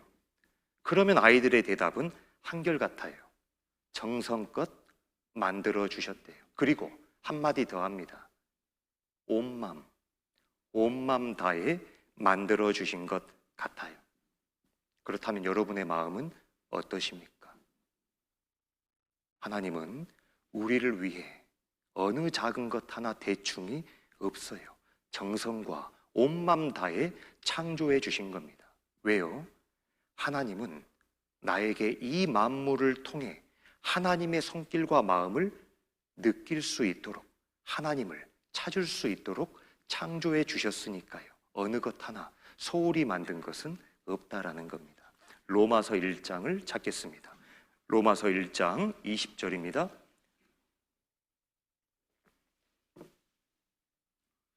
로마서 1장 20절.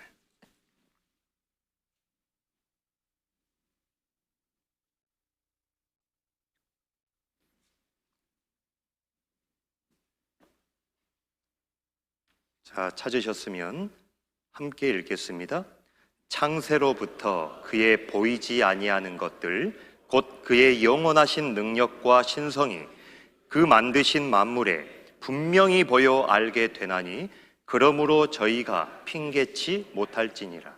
제가 다시 한번 읽어드리겠습니다. 창세로부터 그의 보이지 아니하는 것들 곧 그의 영원하신 능력과 신성이 그 만드신 만물에 어떻게 보인다고요? 분명히 보여 알게 되나니 그러므로 저희가 핑계치 못할지니라. 저는 하나님이 이 모든 것 만드신 줄 몰랐습니다. 그렇게 핑계 댈 수 있는 사람 없다고 성경에 말씀하신 거예요. 왜냐하면 조금만 눈을 들어보면 하나님이 아니면 도저히 생각해낼 수조차 없는 놀라운 것들로 가득 채워져 있기 때문에 그래요. 내가 그것을 매일 보고 느끼며 살아가고 있다라는 겁니다. 이제 그 만물 가운데 하나님을 찾아 발견해야 돼요. 여기 제가 송편을 좀 가져와 봤는데요. 송편 좋아하시죠? 혹시 콩고물 좋아하십니까? 깨고물 좋아하십니까? 아이고, 저기 보니까 떡 전문가도 계신 것 같아요. 네. 자, 그러면 어느 색깔 송편에 콩이 들었고 깨가 들었을까요? 네. 그래도 찍으시는 분도 계시네요. 사실 우리는 잘 모르죠. 왜냐하면 내가 송편을 만들지 않았기 때문에 그래요.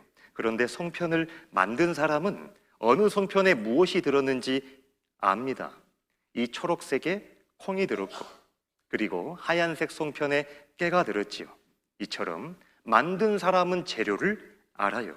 그렇다면 하나님은 하늘도 창조하시고 땅도 조성하셨는데 누구를 위해 창조해 주셨냐? 바로 나를 위해, 사람을 위해 창조해 주셨다라는 것. 그렇다면 사람을 어떻게 만드셨는지도 하나님은 3,500년 전 성경에 재료를 기록해 주셨다라는 겁니다. 한번 확인해 보도록 하겠습니다. 사람을 창조하신 하나님. 창세기 2장에 보면 여호와 하나님이 무엇으로? 흙으로. 참 조금은 재료가 특별해요. 흙으로 사람을 지었다고 계속 말씀하고 계십니다. 욥기 4장에도 보면 하물며 무슨 집? 흙집. 내 영혼을 보관하고 있는 집이 흙으로 만들어진 집이라고 해요. 그리고 기억하옵소서 주께서 내 몸 지으시기를 흙을 뭉치듯 하셨거늘.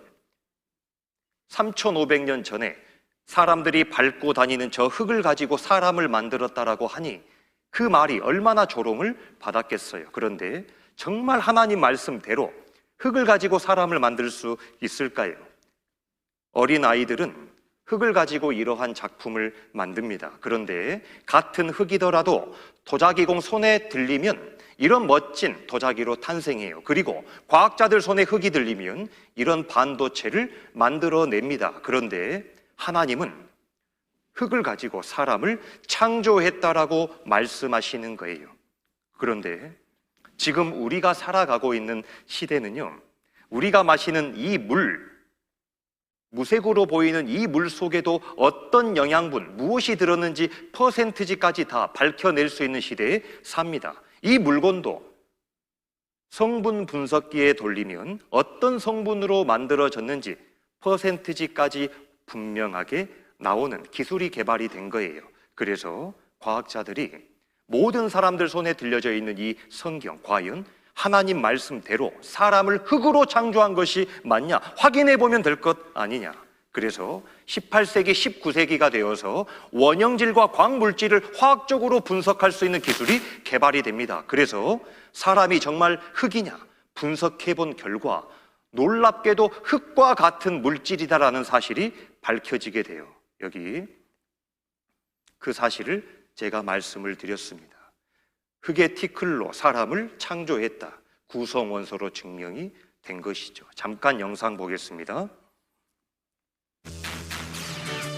과학자들이 사람과 흙의 구성 성분을 조사해 본 결과 산소, 수소, 칼슘, 인, 나트륨, 마그네슘, 철, 구리, 망간, 아연, 크롬 등 거의 대부분 공통적인 성분을 갖고 있는 것으로 나타났습니다.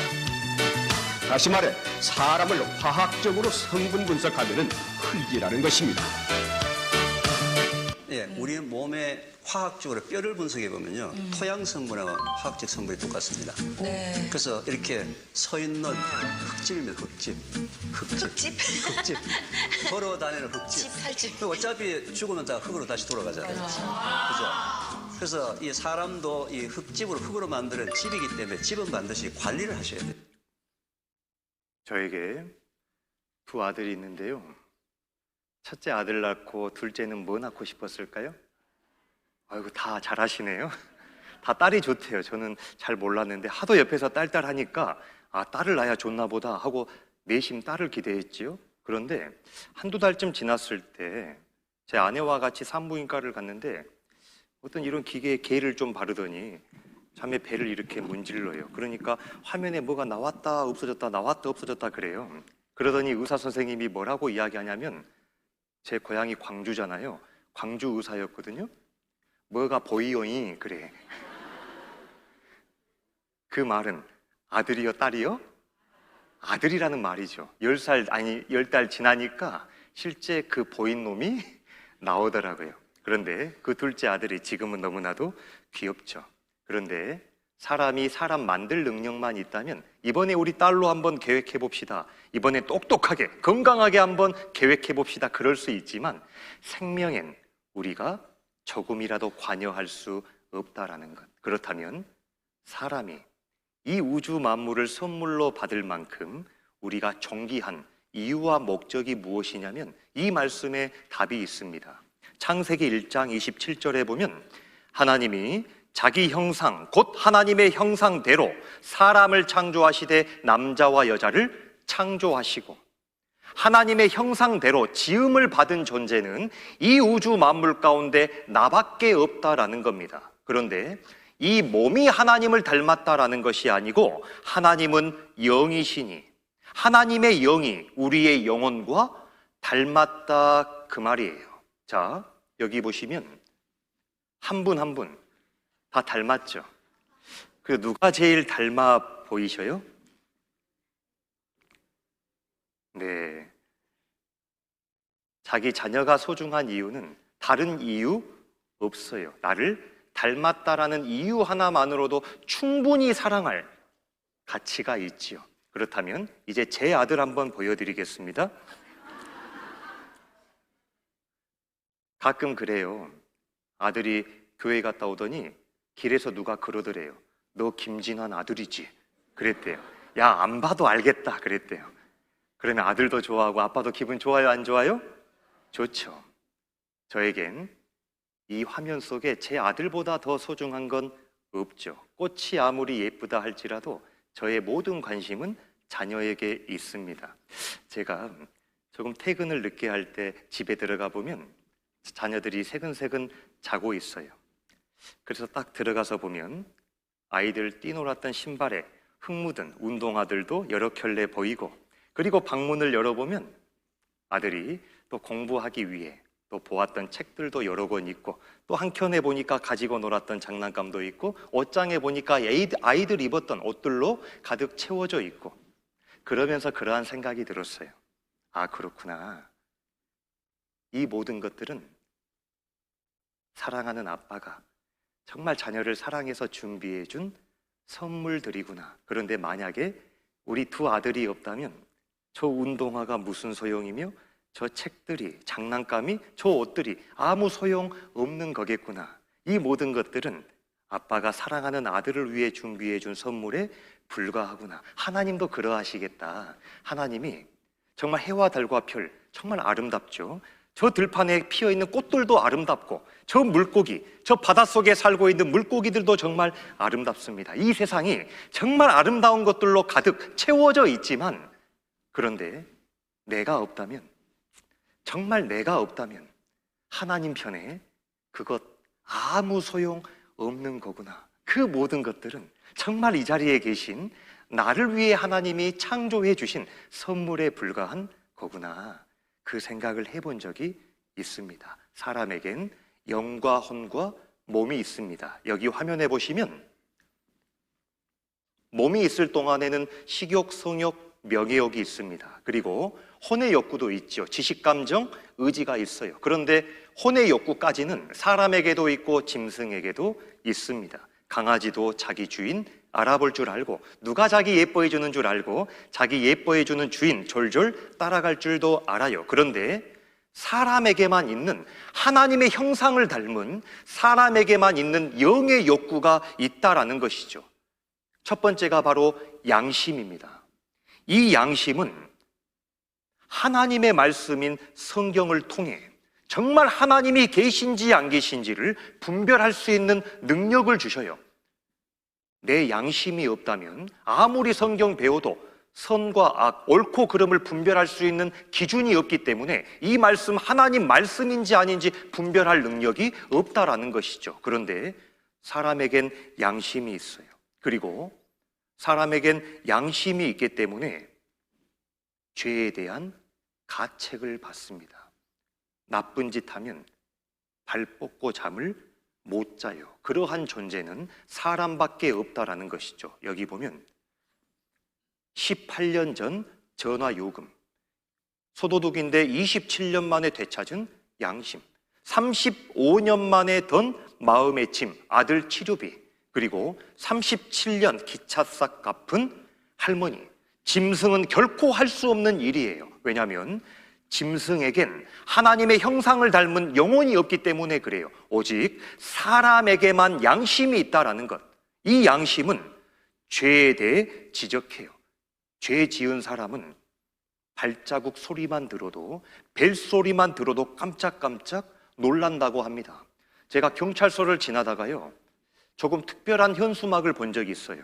어떠어떠한 범죄 자수기간.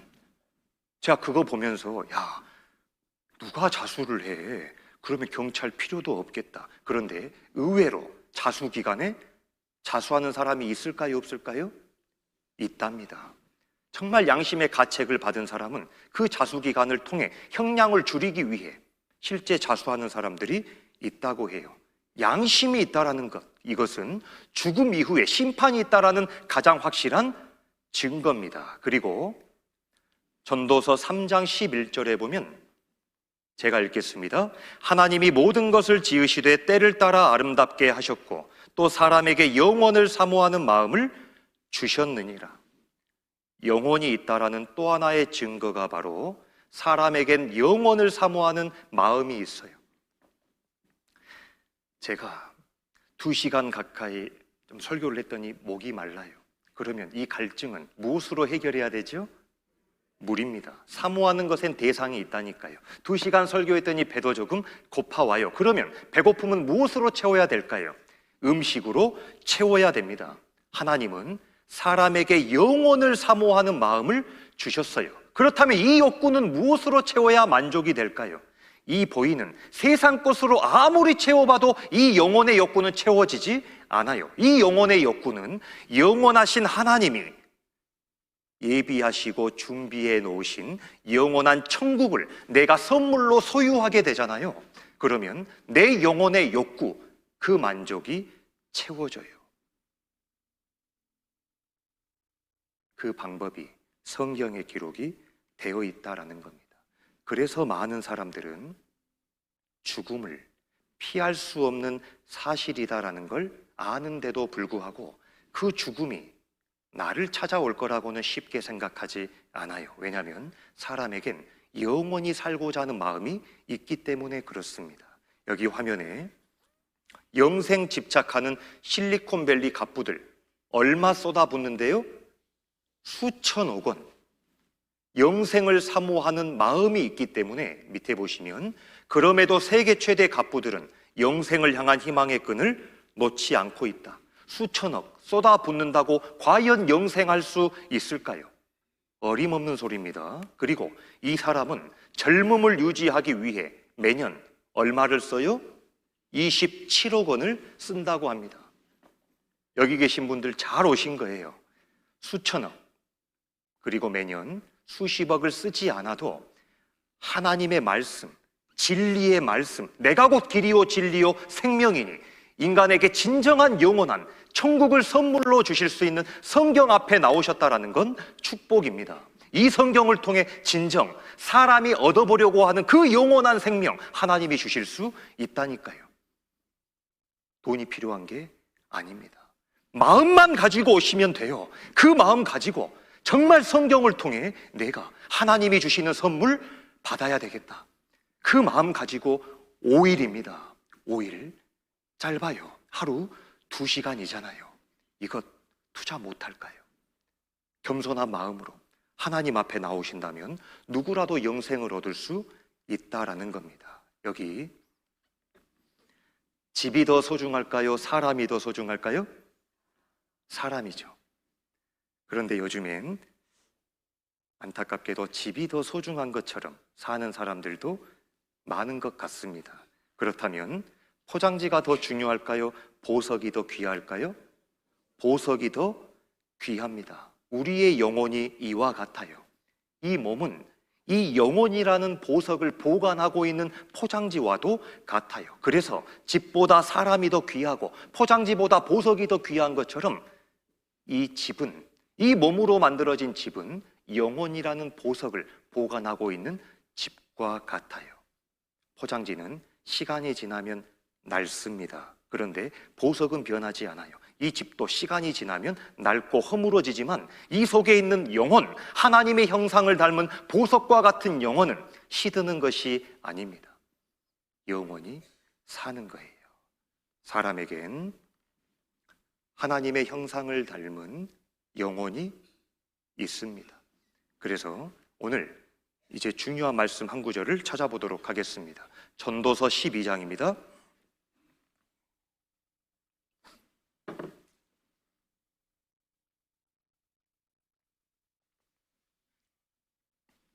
전도서 12장 7절입니다.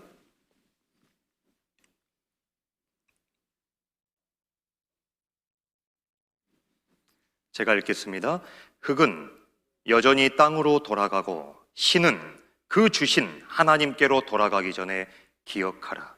여기 몸은 흙에서 왔다고 말씀하십니다. 그리고 영혼은 하나님께로부터 왔다고 말씀하신 거예요. 그래서 몸은 다시 흙으로 돌아가지만 영혼은 하나님께로부터 왔기 때문에 다시 하나님께로 돌아가요. 제가 정말 사랑하는 할머니가 계셨는데 그 할머니가요, 제가 군대 갔을 때 돌아가셨다는 소식을 들은 겁니다. 제가 대전 계룡대에서 기차를 타고 나주까지 딱 갔는데 할머니 집에 가니 할머니가 계시는 거예요. 그래서 제가 할머니 하고 얼굴을 만지는데 차가워요. 싸늘하게 식어 있어요. 얼마 전에 봤던 그 할머니 계시는데 할머니가 움직이지를 않는 겁니다. 그래서 제가 3박 4일 군복을 입고 오시는 많은 조문객들을 만났는데 그 어린 나이에 조금 이상하다라는 생각이 들었어요. 조문객들이 와서 무슨 이야기를 하냐면 우리 할머니가 영산포 배머리처럼 생긴 포구에서 시집 오셨다라고 해서 배머리댁이라고 불렸거든요. 그래서 조문객들이 배멀댁 정말 좋은 분이었는데 돌아가셨다는 거예요. 죽었다 하지 않는 겁니다. 돌아가셨다라는 거예요. 제가 어린 나이에 나는 이 3박 4일 상을 마치면 군에서 나왔기 때문에 다시 군으로 돌아가지만 도대체 우리 할머니는 어디로 돌아가셨다라고 하는 걸까? 다 돌아가셨다 그래요. 도대체 우리 할머니 어디로 돌아가신 걸까? 성경 배우고 알았다니까요. 아, 몸은 흙에서 와서 흙으로 다시 돌아가지만 이 영혼은 하나님께로부터 왔기 때문에 하나님께로 다시 돌아가는 거구나. 하나님을 믿지 않는 사람이라 할지라도 양심이 있기 때문에 아는구나. 누구도 죽음이 끝이라고 이야기하는 사람 없었어요. 그리고 우리 할머니 숨을 거뒀대요. 숨을 거뒀답니다. 어제처럼 비가 많이 내릴 땐 빨래 널어놓은 것, 누구야 가서 빨래 좀 걷어와라. 그러면 누가 가서 빨래 걷어와야 되잖아요. 그런데 도대체 우리 할머니의 숨은 누가 거두어 가신 걸까? 숨 거뒀다 하시더라고. 아, 알구나. 양심이 있기 때문에 결코 죽음이 끝이 아니라 돌아가셨다라는 것도 알고 있고 누군가가 숨을 거두어 가셨다라는 것도 아는구나.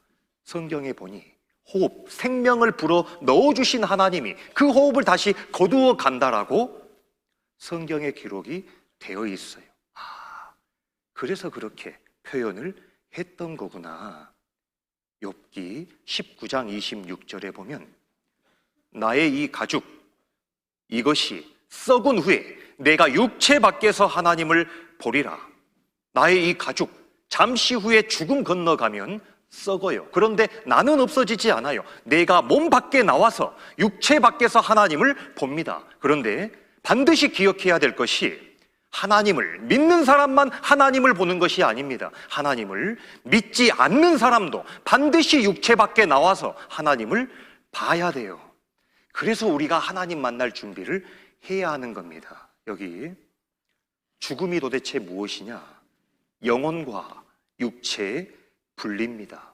영혼 없는 몸이 죽은 것 같이 영혼이 빠져나간 것이 바로 죽은 것이라고 정의하신 거예요. 그리고 죽음 직전의 사진과 영혼이 빠져나간 직후 사진을 전시해 놓은 사진전이 열린 거예요. 사진 한번 잘 봐보셔요. 사진 기자가 이렇게 이야기합니다. 무엇인가 쑥 빠져나간 듯한 느낌을 받는다고 해요. 그 빠져나간 것이 무엇일까요? 영혼이에요. 영혼이 빠져나간 몸은 빈 집, 시체가 되는 것이죠.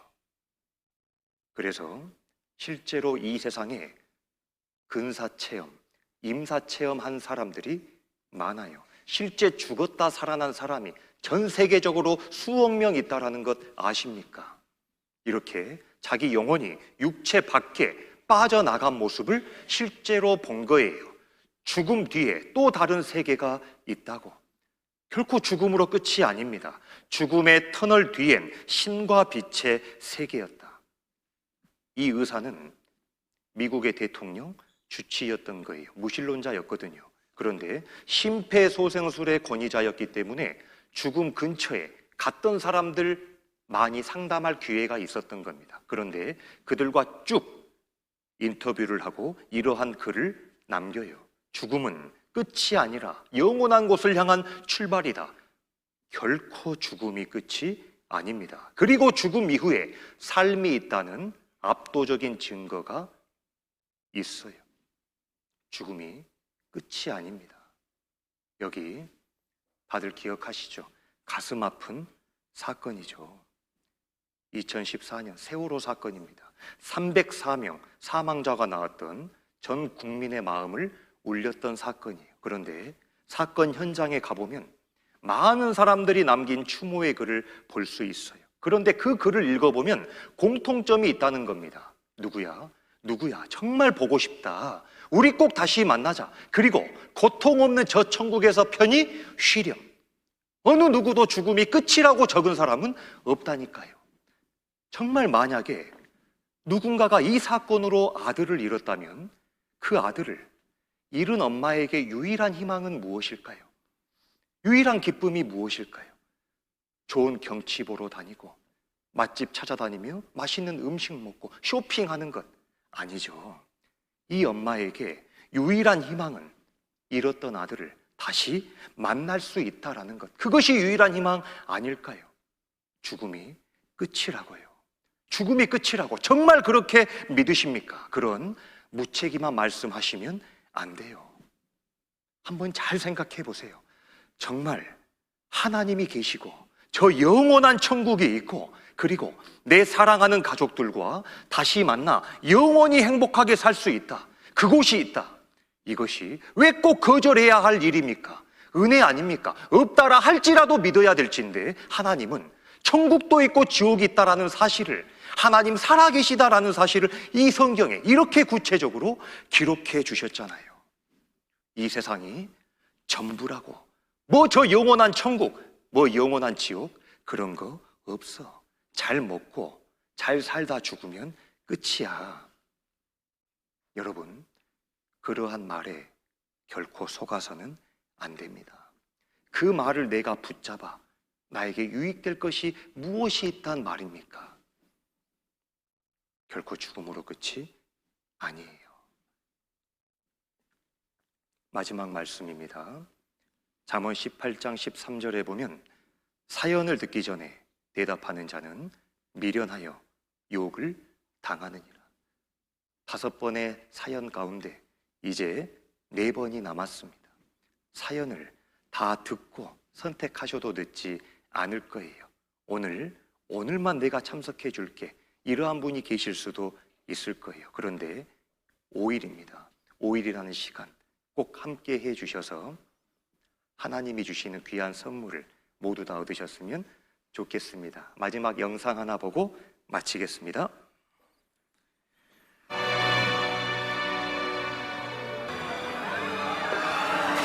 박순아! 정신 똑똑히 차리라! 여가 운동장 아니다! 놀러 가는 게 아니다!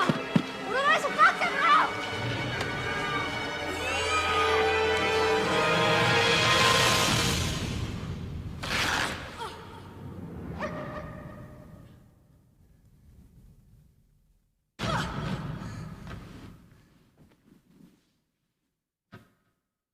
박순아! 내 만수야! 본 방송은 6.25 전쟁 당시 헤어져 30여 년간 생사를 알 수 없는 희생과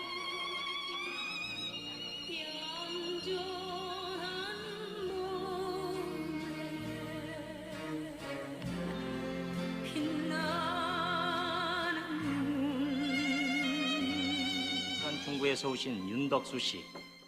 윤덕수 씨는 아버지 윤진규 씨와 여동생 윤막순 씨를 찾고 계십니다. 윤막수의 손을 놓치가 이래 찢어진 옷자락만 쥐고 있었습니다. 네, 지금 새로운 소식이 하나 들어왔습니다. 윤덕수 씨 여동생으로 보이는 분과 지금 방금 연결이 됐는데요. 미국 로스앤젤레스 연결하겠습니다. 미국요? 네, 그 흥남에서 헤어진 거랑 같고요. 나머지는 좀 더 확인을 해보셔야 될 것 같습니다. 자, 화면에서 여동생인 것 같은 분 나오시면 말씀 한번 나눠보십시오.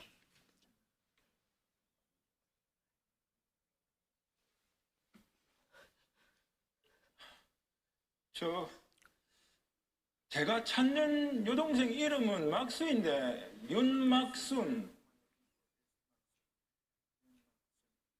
I don't know my real name. I was adopted by a family in the United States when I was just a little girl. 아이고 저 맞을러. 아이고 한국말 뭐하네. 아이고 뭐라노? 뭐라 합니까 지금?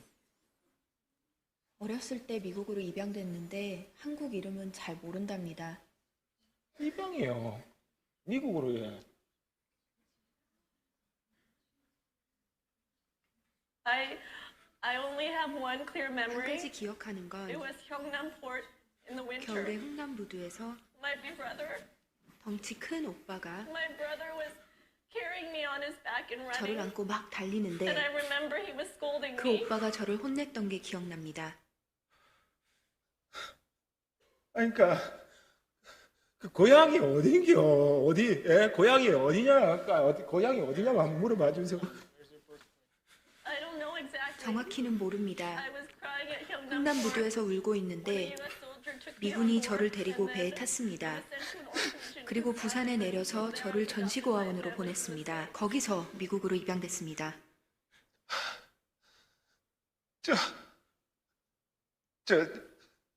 맞다. 우리 막스에 있는 귀 왼쪽 귀 뒤에 사마귀가 있습니다. My sister Maxine has a mole on her behind her head ear.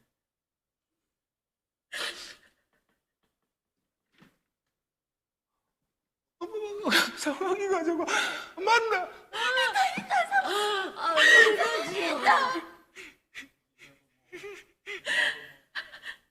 I remember. 또 기억나는 건 Please tell me more. I remember right before we were separated. 헤어지기 바로 전에 My brother told 오빠가 me, 한 말이 있습니다. 여 운동장이 아니다. 놀러 나온 게 아니다.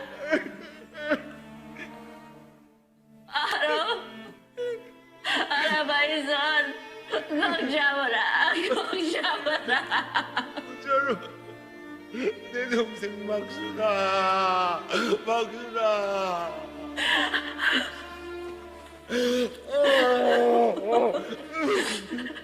Am I your sister?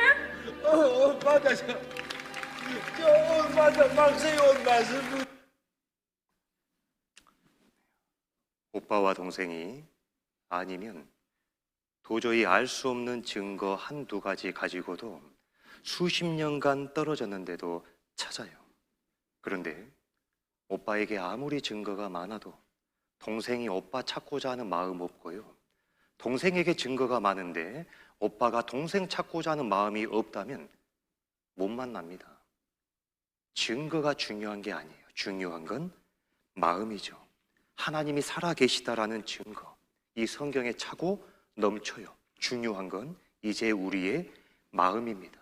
하나님이 성경에 이렇게도 많은 증거를 기록해 주시고 나에게 오늘 이 시간, 한 주라는 이 귀한 시간에 하나님의 말씀을 확인해 볼 수 있는 기회를 내가 얻었다라는 건 은혜죠. 정말 이번 한 주간 꼭 참석해 주셨으면 좋겠어요. 다른 사람의 영혼이 아니잖아요. 내 영혼이잖아요. 내일 꼭 배웠으면 좋겠습니다. 기도하겠습니다. 하나님 감사합니다. 우리 귀하신 분들 밤길 안전히 돌아가실 수 있도록 도와주시고 또 내일 건강한 모습으로 함께할 수 있도록 하나님 도와주시옵소서. 예수님 이름으로 기도드립니다.